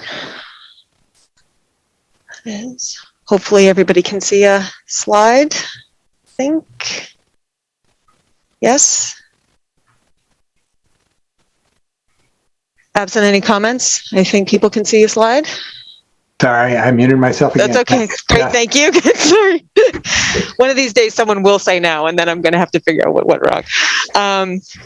I did just want to point out that we, since the last work session, we've sent out information to folks and posted on Engage Milwaukee about where and discussions were occurring, including tonight's continued discussion as well as the discussion topics.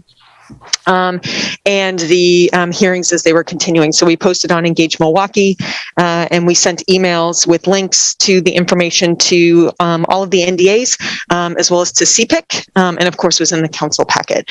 And as usual, we asked folks to do the best that they could to help us spread the word so that folks would know where and when to participate and listen in on the discussion about the code package. And we will continue to do so. Okay. Can I ask? Yes. When you do that, I mean, I got one for the CPIC, but do you use the lists, the bigger, presumably bigger list that was created during the comp plan work? Do we send to all of those people? I did not for this round, but I can certainly do that tomorrow as well. Yes. I mean, just as a general rule, I think it's a good idea because we developed a good list at that point. Sure. That was much, pre-COVID and so much more involvement than, last year. Okay. Thank you. Sure thing. Happy to do that. Good suggestion. Thank you. Okay. All right. So we had some outstanding questions and discussion topics from the 21st regarding the setbacks on flag lots and back lots. Also, some discussion to be had around the maximum lot coverage standard on the in the RMOD, the RMD zones. A couple of topics that were not discussed on the 21st, so we're carrying them over to tonight, is minimum required parking. And staff has added one discussion topic, manufactured dwelling parks, and I will get to that at the end. This was a late addition to the discussion topics based on some information and some research that we had done last week. So we do want to introduce that idea with you this evening as well, briefly. Okay, let's see if I can get this. There we go. Okay. Again, so talking about backlots and flag lots, again, this image was shown a couple of times with you with presentations. We're talking about flag lots that you can see in the image on the left, and then backlots on the right that are accessed via easements. And the code amendments are discussing the setbacks for, and really it's the front and rear yard setback that is at issue or proposed for discussion for tonight for middle housing, the code amendments that are coming out from the proposal with the Planning Commission proposed that the rear and front yard setback be reduced to 20 feet for middle housing proposals on those flag lots and back lots, as opposed to the 30-foot minimum required setback that right now in our current code and is required for the flag lot. And so the proposal is that that be reduced to 20 feet if the proposal is for middle housing development on that flag lot or the back lot. And the discussion that we were having, that we had on the 21st, sounded like there was some interest in exploring reducing that 30-yard or that 30-foot front and rear yard setback to be 20 feet, and so that it's basically so that all the setbacks were the same as a standard lot, that there weren't increased setbacks for the flag lot. So we wanted to explore that a bit more tonight and see where council wants to land, or what you'd like to see for additional information, or discussion points for the public hearings when we start there. So happy to open that up to see if folks have comments. But again, the question is whether or not we should be maintaining the increased setbacks on the flag lot and the back lot, or if you want those to be the same, or if you'd like to think about the proposal that is there now, that there's a reduction in the front and rear yard setback when it's for middle housing. I like the incentivizing concept of offering, the reduced setbacks for middle housing. I think, we don't have a lot of carrots or sticks. All at this point we're doing is allowances. And the more carrots and sticks we can develop to cause more middle housing, I think is good. Yeah, I'm good with that, incentivizing that. I agree. So that means keeping the 30-foot for if it's a single family home being put back there, but allowing it to be smaller for middle housing. Okay. That's what I'm hearing. Does that sound like an okay approach for folks? I mean, I have no quibble with that. I guess, the question I had with all of this about the back lots and flag lots is, are we putting in any kind of screening requirements, screening expectations? That was a big discussion when we did ADU, and I guess I also just have a little more fundamental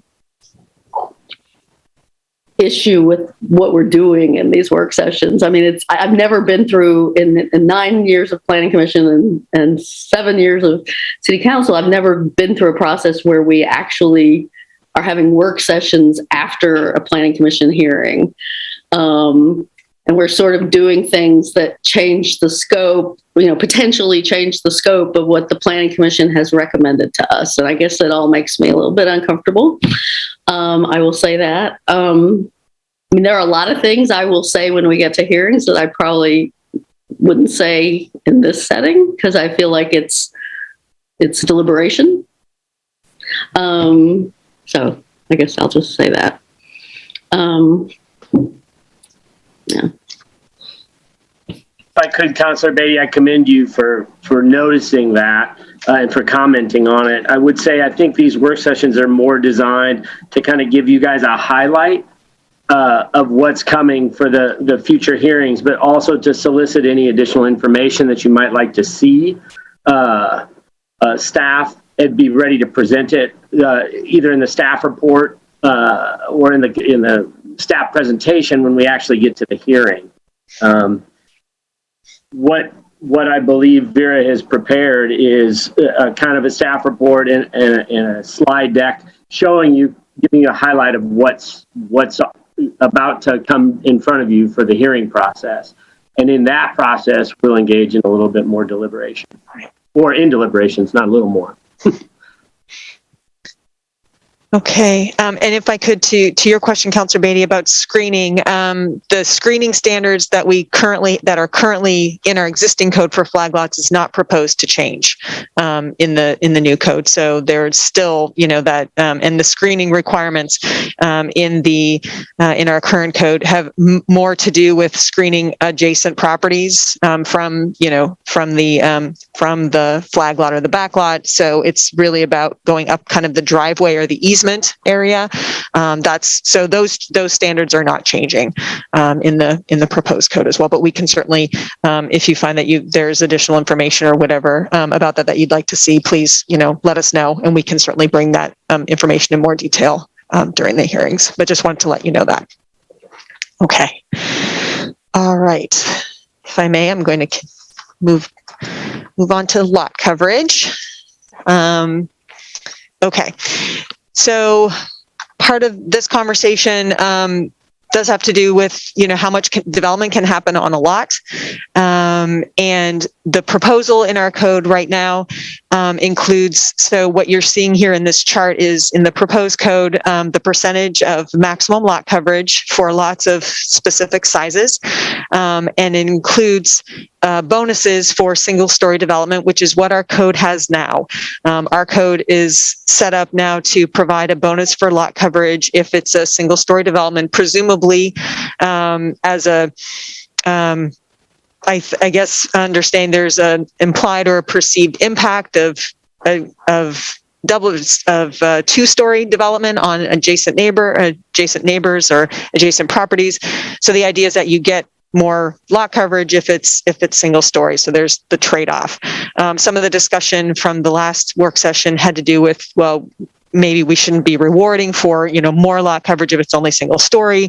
There's certainly, tree protection benefits from going to two-story, et cetera. So the options for discussion, and again, making sure we're not in deliberation, but just trying to understand direction or what additional information council might want, is we could, increase that percent bonus. We could allow the bonus if it's for a second story, or allow it if it's a second story. We could not call the bonus at all and just increase the maximum lot coverage to allow for more development on lots. But so just wanting to understand from council what you're thinking as far as the maximum lot coverage and how should we be doing this? Should there be a cost? I'll call it a cost or a trade-off to additional lot coverage. Is it for trees? Is it for affordable housing? Is it, how do you want to structure that lot coverage math or that calculation? Can I just ask a clarifying question? These percentages are the percentage of the lot that structures cover? Correct. Not like driveways and sidewalks and all that. Okay. No, there's a different standard for that, minimum vegetation and minimum landscaping on a site. So that's different. So the lot coverage is specific to structures on the site. Yes. So I think it would be great when we get to hearings to have a slide that shows both of those things together. Okay. I will say that in the CPIC process, I thought some of the sort of samples that the consultants presented to us were pretty, they definitely did not look to me like they complied with our lot coverage limits or our green space limits. They were presenting examples that were pretty built out to the to the setbacks and stuff. So I do think it's important when we put out graphics about, here's the trade-off between trees and parking, or here's the trade-off, parking in the street versus parking in the driveway, that we're also thinking about those drawings as reflecting the lot coverage limitations. Because I remember being troubled by some of the drawings that some of the consultants showed us during the CPIC process. Oh, I'm sorry if I may. I'm sorry to hear that. I'm surprised to hear that. They were drawn to scale, and the consultant drew those to meet those requirements. So, but I'm happy to double check those. So I'm sorry that those caused you concern. I will go back and double check them for sure. So, because just to be clear, we did ask several times if they were in compliance with all of our standards, and we were told numerous times that they were.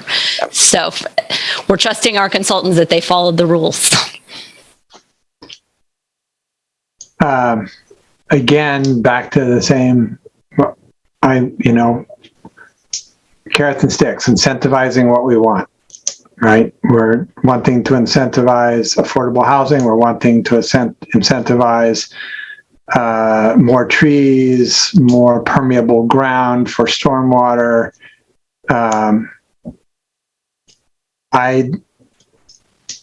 So any use of that calculation to incentivize anything, in my mind, would want to go towards those things, not towards what I don't even know what to call what that was.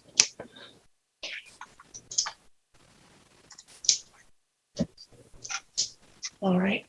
We can certainly come back to the hearing with some options for how we could structure that bonus. So it sounds like I'm hearing we do want it to be a bonus, but there should be a trade-off for that. And that is where we're talking about some of these incentives. So we can look at some language that incentivizes.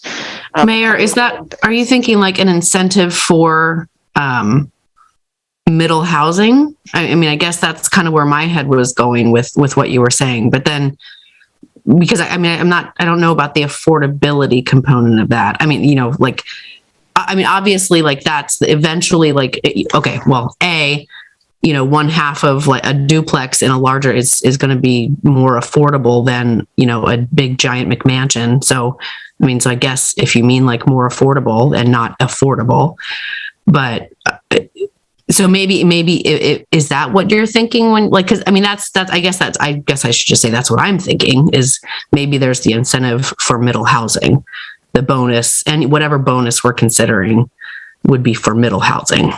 Well, I would say both. So let's use the example of somebody coming in to do an affordable housing development. Let's say, what do we call it? The bird, not wren. Sparrow. Sparrow. Thank you. I can never remember it. I don't know why.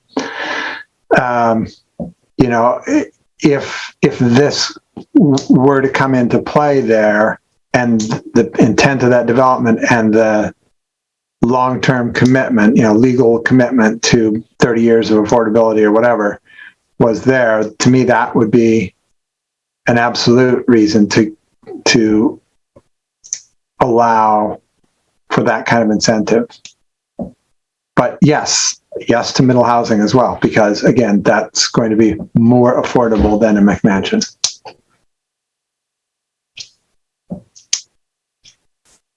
Well, I think this gets to something that I hope we'll all think about as we get to public hearings here, which is, to what extent is the goal middle housing? I mean, that is where we started in the comp plan.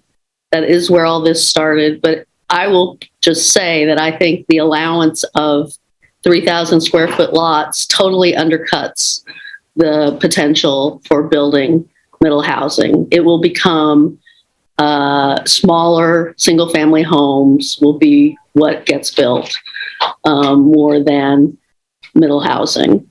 By keeping the lots bigger but allowing them more flexibility, I just think that's what home builders know how to build. That's what they like to build. That has the least amount of headaches for them. And so if we really want to incentivize middle housing, I think we need to think about that 3,000 square foot lot.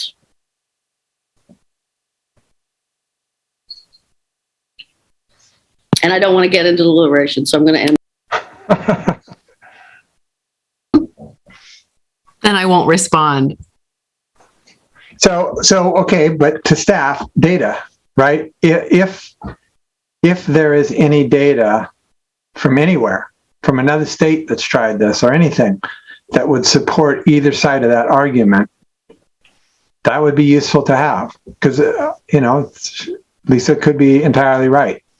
It's so hard to know what the home builders will do, other than that they will do whatever it takes to maximize their profits. That we know for sure. That's the given.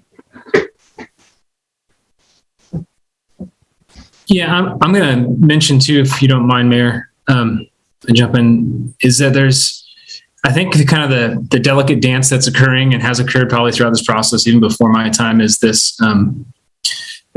these two kind of parallel streams of consciousness, which is one is the development code and going down the middle housing route, which is thinking about more housing, more supply, decreasing the cost, hopefully, to a lot of the consumers through that supply.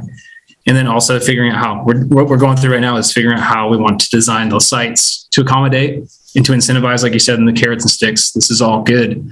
I do want to continue to tease, and I think I mentioned this before, is that there's this overarching goal of the affordable housing in every conversation we have at this dais. And I just want to throw this out there. I don't think we should necessarily do it right here, but I want to say that it seems like we're trying to fit the affordable housing piece in each part of this code as we go, because we don't want to miss that, versus creating code that is affordable housing related, that basically will bleed into the entire code and incentivize affordable housing overall.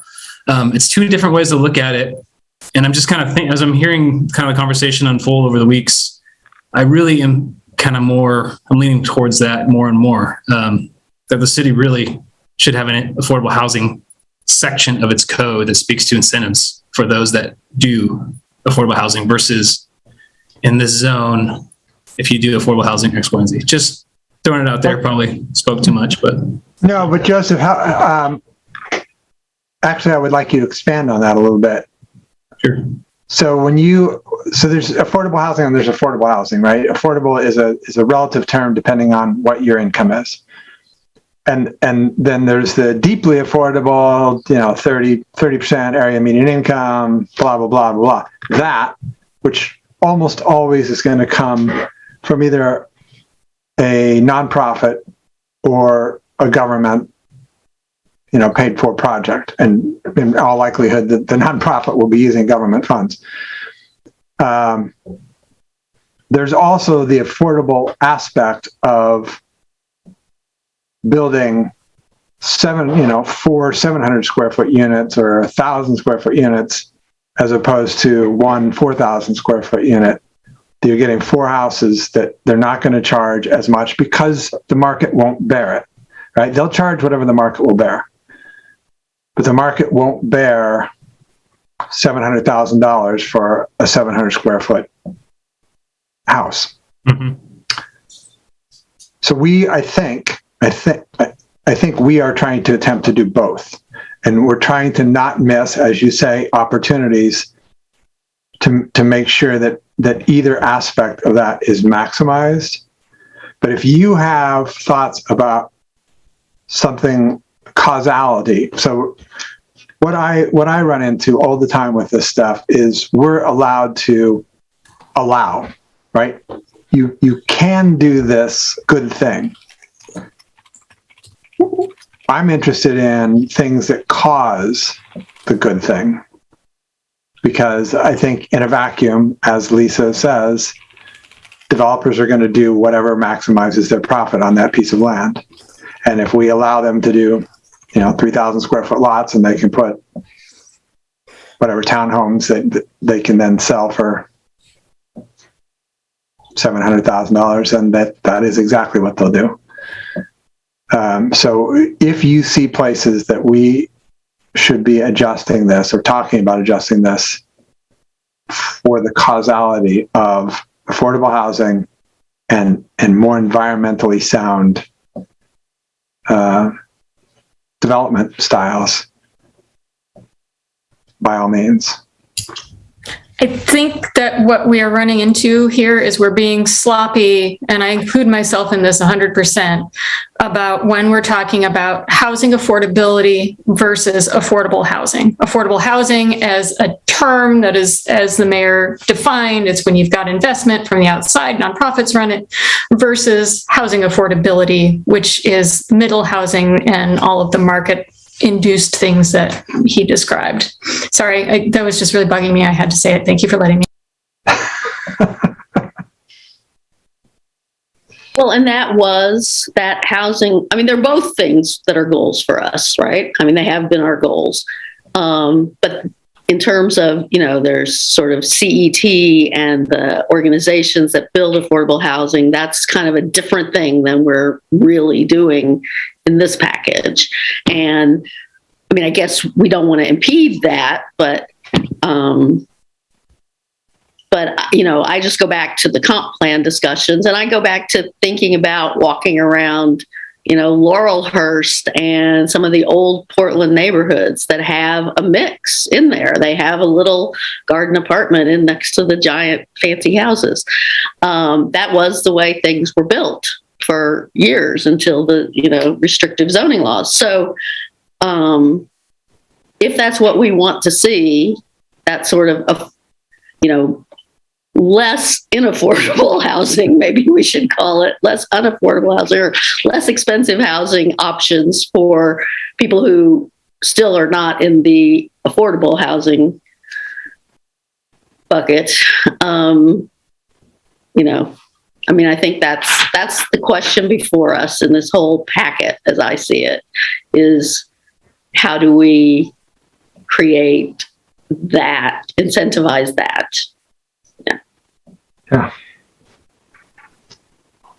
Yeah, I apologize for maybe getting a little off the course here, but I'll give you an example of why maybe I will say to council that even if the middle housing code, and I just throw this out there as we go down this road, that even if the middle housing code isn't perfect or meets exactly everything you want when it comes to restricted affordable housing units, I would encourage us to look at creating an affordable housing code section and literally copy and pasting from a couple of our local jurisdictions just nearby that allow amazing carrots, really good carrots for when it comes to design, making waivers of design, adding density, waiving fees. There's a lot of different things. So there's that's kind of some ways a cleaner version of doing code, in my opinion, too. Just a thought.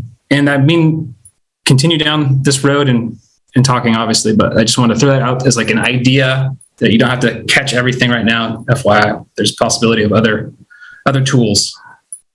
Also. And I am totally picking up what you are putting down, and I think that makes a lot of sense and would be a cleaner code review process and a cleaner engagement with the public, and gives us a platform from which to really solicit the best possible feedback from that development, the affordable development community, to really say, are we creating what you need, rather than throwing this whole middle housing and all of our code stuff out there and saying, is this what you need? I think we'd get much better input from our affordable housing developers if we said, we want to, we see these tools being used in other local communities. Is there anything you want to add or subtract? Great. Here we go. So I think that's a great suggestion, Joseph. Thank you. So you're suggesting that's a follow-up package to this one. That's not written in time to be part of this package. I'm just giving you options. Yeah, I'm saying that can be a possibility. Kind of actually surprised that we don't have that in the code, quite frankly, at this point. If I may, there are some sections where we are calling it income restricted housing in the code as opposed to affordable, just to kind of keep the nomenclature clear. And it is, we've embedded it in a couple of sections of the code. And Joseph, you mentioned this to me a couple of weeks ago, I think, about sort of, rather than putting it within the code everywhere, have one place where all the incentives are laid out, which I think does make a lot of sense. And that's something that I can pull out pretty easily and have kind of a version where there's a section of our code right now that just sort of itemize, even if it's sort of set off to the side for now, so we can see what else we should be adding to it. I mean, and as part of, because it's embedded in zoning code, it's zoning incentives, things like CET and, the cash money, as Layla used to say, that's not zoning. That's, I'm not sure where that lives exactly. Or maybe it is in zoning and it's just sort of mentioned in there that there are these other other things that can help with income restricted housing. So that's something that I can certainly put together. Like, here's what we've got right now.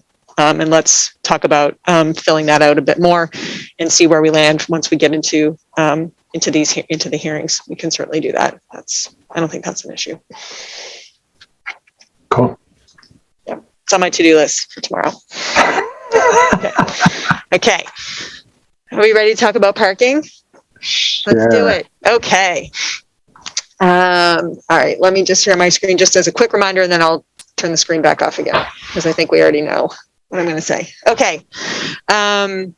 Coming out of the Planning Commission recommendation hearings, the recommendation and what's in the code as posted for the public hearings is that there are no off-street parking spaces are required for middle housing, except for cottage clusters. Again, cottage clusters in the proposed code have a minimum off-street parking requirement of 0.5 spaces per unit.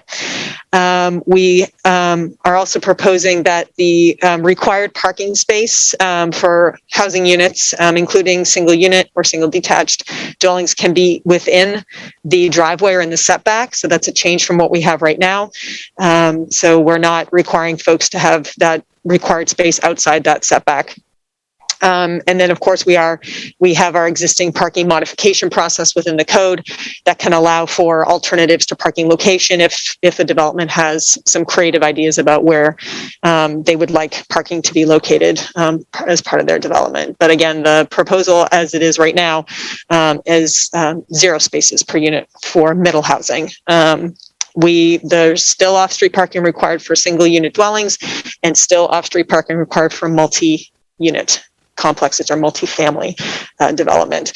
I think there was a point where some folks, I think in the public, thought that we were getting rid of parking for everybody, and that's not the case. I just wanted to make that clear, that it was just for middle housing developments. So I'm going to stop sharing the screen and ask if there is any information that council would like to have staff come back with for the hearings to help you in your deliberation on parking. I know it's a hot topic, so we're happy to bring information to you during the hearings. Or what questions can we answer tonight?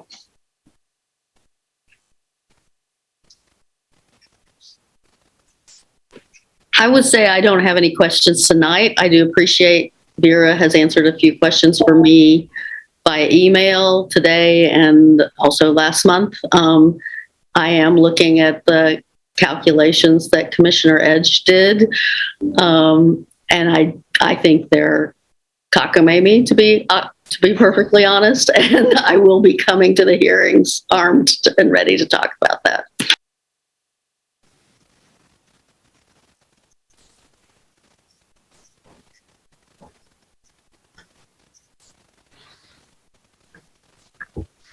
Kathy, sorry.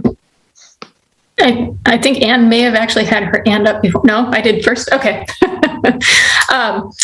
I would just ask, and this might be in Michael Anderson's from the Sightline Institute's testimony to the Planning Commission, which I know was in our packet the last time we talked about this, but information about how these sorts of parking requirements have played out on the ground elsewhere, I think would be, anything you got is really useful for us to have.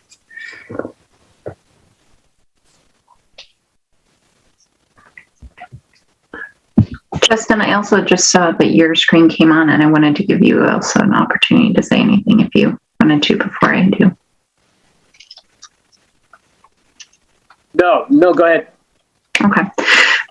Council, I did just chat with Joseph as we were hanging out here. If you all are generally open to the concept, we think that we could do something, if you're okay with what we're talking about, which is generally a cut and paste. We would have to clean up the code to make sure it works within our ordinance, but we would be largely taking from other surrounding communities in order to do this, and it would be focused on our land use. So our zoning. Are you generally, I'm seeing a lot of nodding heads, but that's why I wanted to just double check to make sure we have a majority of council that would be interested in us bringing something like this forward if we could do it in, say, under 120 days. If we put something out there about on Engage Milwaukee about it, I'm absolutely for it. Yeah, we would. This would still have a public process, and I'm saying 120 days with the basis that we are largely taking code from other people. If we start getting in the middle of that code as a council, as a team, it's going to get really hard for us to deliver this. It'll start pushing other projects out. So we're trying to do this as a really clean little fix. If that's amenable, we'll do more digging. I'd also like to get Vera's feedback. She's in the middle of a presentation right now, so I didn't bug her. But I do think that Joseph has a wicked good idea. And I really appreciate that he's hearing this from all of you as we're working through this. So I just wanted to put it out there so that he has some direction leaving this room that's separate from our conversation tonight. Councilor Faulkner?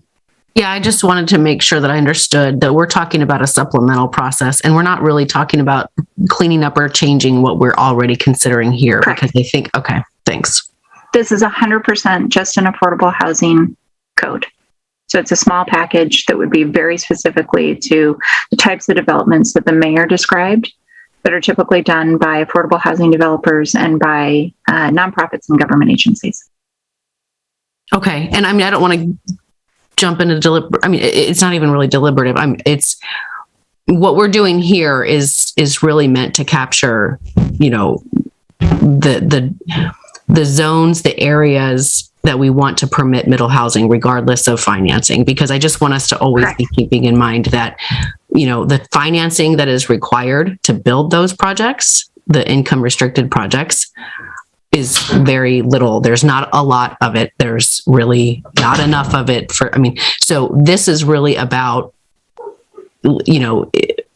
relieving everyone's ability to build housing, including more, less, not as affordable, however Councilor Beatty phrased it, more not obscenely expensive housing in the city. Yes. All right. Thank you. And it's really to give you all the chance to have a really great continued conversation about a package we've worked really hard on. And to recognize that what's coming up a lot is this discussion that's critical around affordable housing, and give it some space of its own for those very specific niche markets. Okay. So with that, I'm seeing everybody head nod. So we'll come back to you probably in a couple of weeks. We're not doing a staff report on it. This is just going to be, we've talked as a team, and this is where we're at. Based on what we know as our work capacity, and we'll talk to you all at that meeting. Wonderful. Thank you.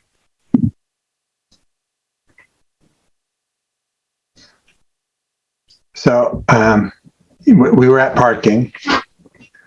So to bring us back to where we were, one piece of data, or there was an assertion made by, oh my God, Kathy just said it 2 minutes ago. The research firm out of Seattle. Lightline. Yeah, Lightline. That really struck me hard, and I would like to understand if that is an actual accurate calculation, which is that for every curb cut in the street to create a driveway for one or two cars, you literally lost a street parking space that anyone can use as opposed to just the one person can use. If that is an actual, I get, generally speaking, that's accurate, right? But I don't know if the standard curb cut is the same roughly as the standard car length or the standard space that would occur on the street, right? So I would like to know that with some accuracy, because that to me is, that blew my mind when I read that. I don't know why it never occurred to me before, but it blew my mind. We can certainly get that information, at least based on curb cuts and driveway access spacing and design standards here are, they range between 9 feet and 20 feet wide. 20 feet wide is the maximum. driveway access spacing or width when you're constructing a driveway on a property. That's a double wide driveway width, basically. And a parallel parking spot is about 22 feet wide when you're sort of designing it on the street. Our standard parking space is 9 by 18, if you're in a parking lot. So that's sort of 10 by 20. So if someone builds a double wide driveway, that is the length basically of a parking space. So a double wide. So it's Yes. two parking space curb cut equals one on the street. Right. And that's just math. So that's different. Yeah, that's different than what the assertion that I understood. Okay, thanks. And I can certainly just double check kind of what data they were using when they were talking about that. And they may have been assuming it was a double car driveway. I'm not sure. I just wanted to tell you sort of the widths that we use when we're reviewing designs for parking for driveways and that sort of thing. But I can confirm that for you. Cool. Thank you. Yeah.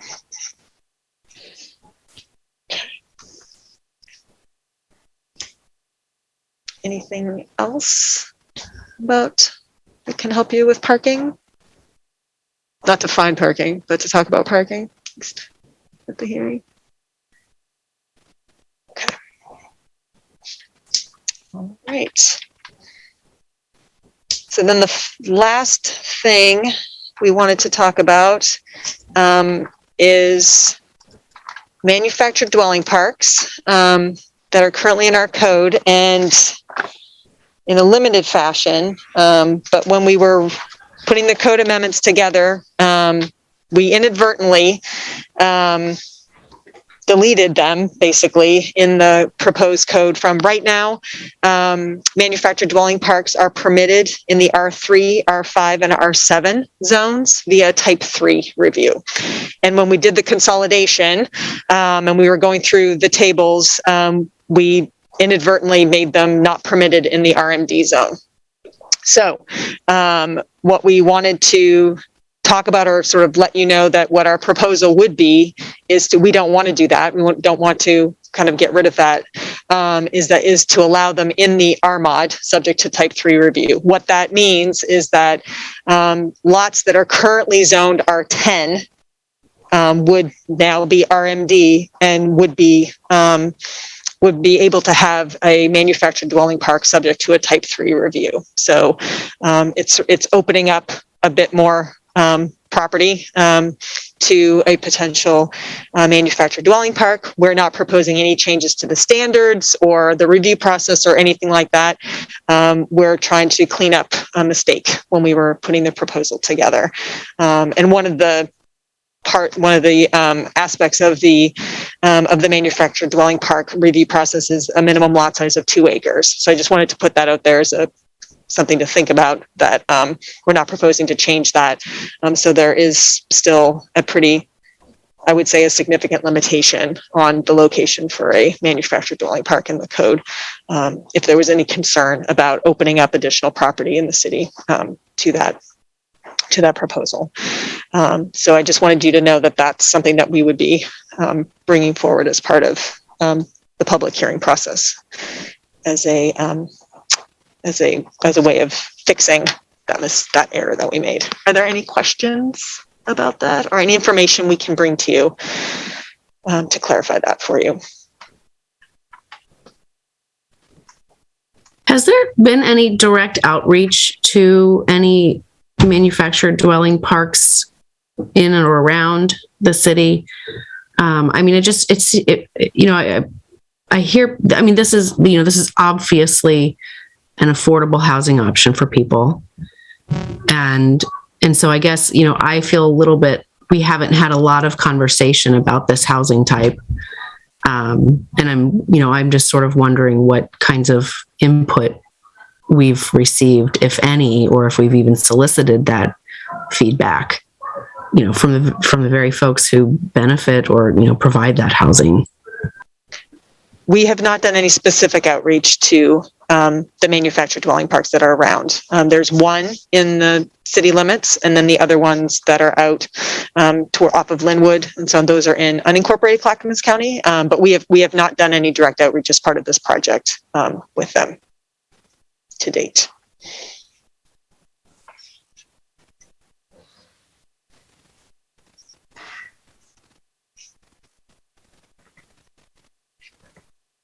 Is that, if I may, Councillor Falconer, is that something that that you're suggesting we do? And if so, in looking at what our manufactured dwelling park code says, is that something that we should be thinking about in another set of code amendments and sort of what our code says? I mean, I would hope that, yeah, I mean, I guess I would hope that the other counselors would agree. You know, when we did the feasibility analysis for cottage clusters, we directly solicited feedback from folks who actually build that kind of housing. You know, we heard from people so that they could give us their real life challenges, you know, with providing that type of housing. And, you know, I don't know that anybody on CPIC, you know, or its predecessor, you know, has that experience with manufactured homes.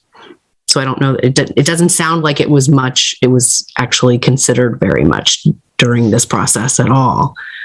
No, it wasn't. I mean, that as a housing type, we were admittedly focused on, you know, middle housing and the House Bill 2001, and that's what we did not focus on manufactured dwelling parks as a housing type. So, and we did not have any sort of expert, you know, expertise as part of that. So, no. I agree with Angel. It didn't occur to me either. But we are sort of dabbling around the edges of what, you know, of things that would affect them. I was sitting here trying to think about what the changes we are making would benefit or hurt the opportunity to do that. And I didn't come up with anything. I think, you know, if you sort of poured over cottage cluster, conceptually, it's exceedingly similar, right? Just from a massing, lot coverage kind of concept. And I think we've made it as easy as possible to do that. So it seems like we haven't heard it, but I agree with Angel completely that we should reach out to people who are experts in that realm and ask them if they could please peruse this and see if there are things that we need to add or consider. Okay, as part of this code package, if there are things that we should be potentially revising or amending as part of the manufactured dwelling park code standards and that sort of thing. I just want to make sure I'm hearing the right. Yeah, Well, we haven't given anybody else notice of that. And so I think carrying over what we did before is no problem, you know, fixing the mistake as you characterized it. If we're wanting to somehow make them more permissive, to me, that is something that would require more public outreach, use of Engage Milwaukee, use of surveys, et cetera. well, I guess the question is, since we weren't considering it at all, do you not worry that something about what we've done in this process might actually make it harder to do that? I don't believe that we've made it harder to do it. As a matter of fact, we've probably allowed it a little bit more than we did previously. So I do think that we are not causing any harm at the moment. And I think that it's a great conversation to have as to whether or not we want to make this more permissible. I guess my suggestion would be is because we haven't really tackled it and we haven't engaged anyone, we haven't done any public outreach, that I would want to kind of set this in this other bucket along with our new affordable housing code, that we would want to go through an extra process to do some outreach for that. So as there are no surprises and that we have the opportunity to do outreach to those types of developers, as well as the folks that lives in those types of housing. Okay, so, but if on the off chance you and I are both wrong and we have done something that harms them, then we go back and we fix it after that outreach period? Is that your, okay. I guess I'm okay with that. Angel? Yeah. Yeah. Okay. Great. And then the only other thing I wanted to talk about, and I'm just going to share my screen so it's up on the screen in case folks are watching at home, is sort of the next steps, and that the first public hearing has been posted for January 18th with a focus on the tree code, and we've made that sort of focus on the tree code part of our Engage Milwaukee and email blasts out, including to the tree board. So that's sort of where we're going right now. And again, and on the screen is how to provide comments on that. And I think there is a larger discussion we're about to have about sort of what this hearing process is, how that's going to work. And maybe I'll stop sharing my screen. And so we can talk about sort of what the order of events is proposed to be for the hearing. So again, the January 18th would be a focus on the tree code that the council would open the hearing, and that would be the focus of that discussion. Housing and parking will follow in subsequent hearings after potential, I guess, adoption of the tree code, if that's sort of where that lands. But that we would start with the tree code and then move into the middle housing and parking section of the code.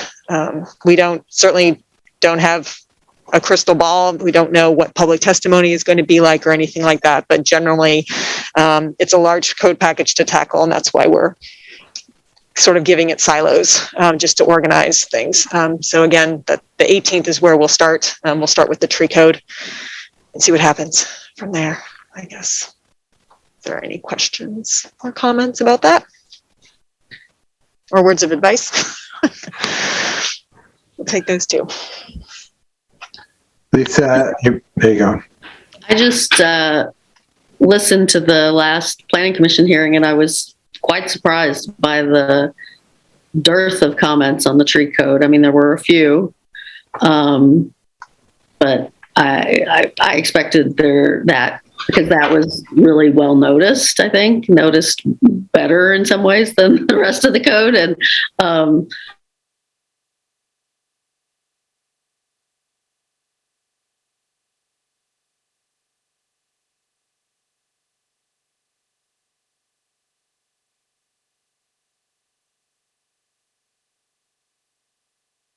a good way to start. Okay.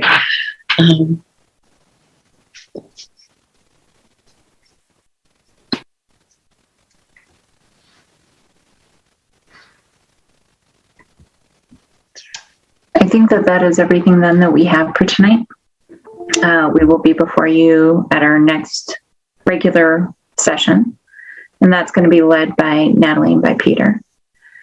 We are planning on coming back then on February 1st for further discussion about it, just because it's going to be a lot. We're expecting you may have some minor changes or some major changes. And we'll be ready to adopt. Perfect. And Peter, at what point during that process, tell us all when discussions on the fee structure will come into play? We will be bringing the fee schedule for that discussion on the February 1st public hearing. Does that work for everybody?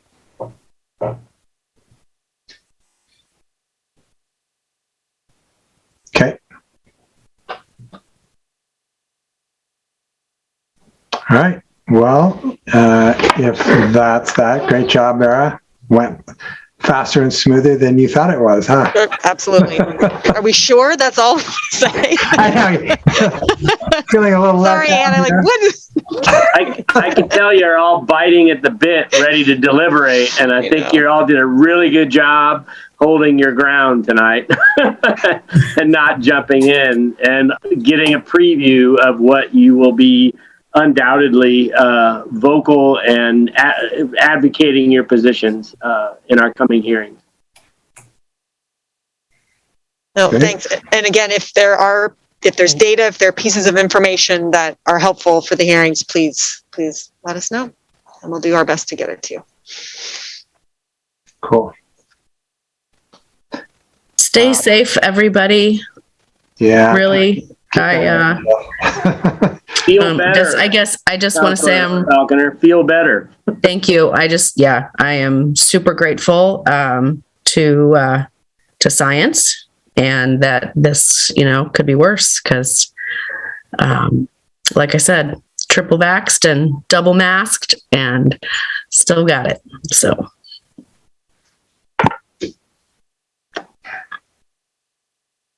Hope you recover quickly. Yes. Yeah. Thank you. I move that we adjourn. Well done. Excellent. That's Desi's job. Desi can second it. I second. All right, it has been moved and seconded that we adjourn. All those in favor? Aye. Aye. Opposed? Good night, We are adjourned. Good night, everyone. Bye, everybody. Good night. Thought you were opposing, Anne. No, I'm not.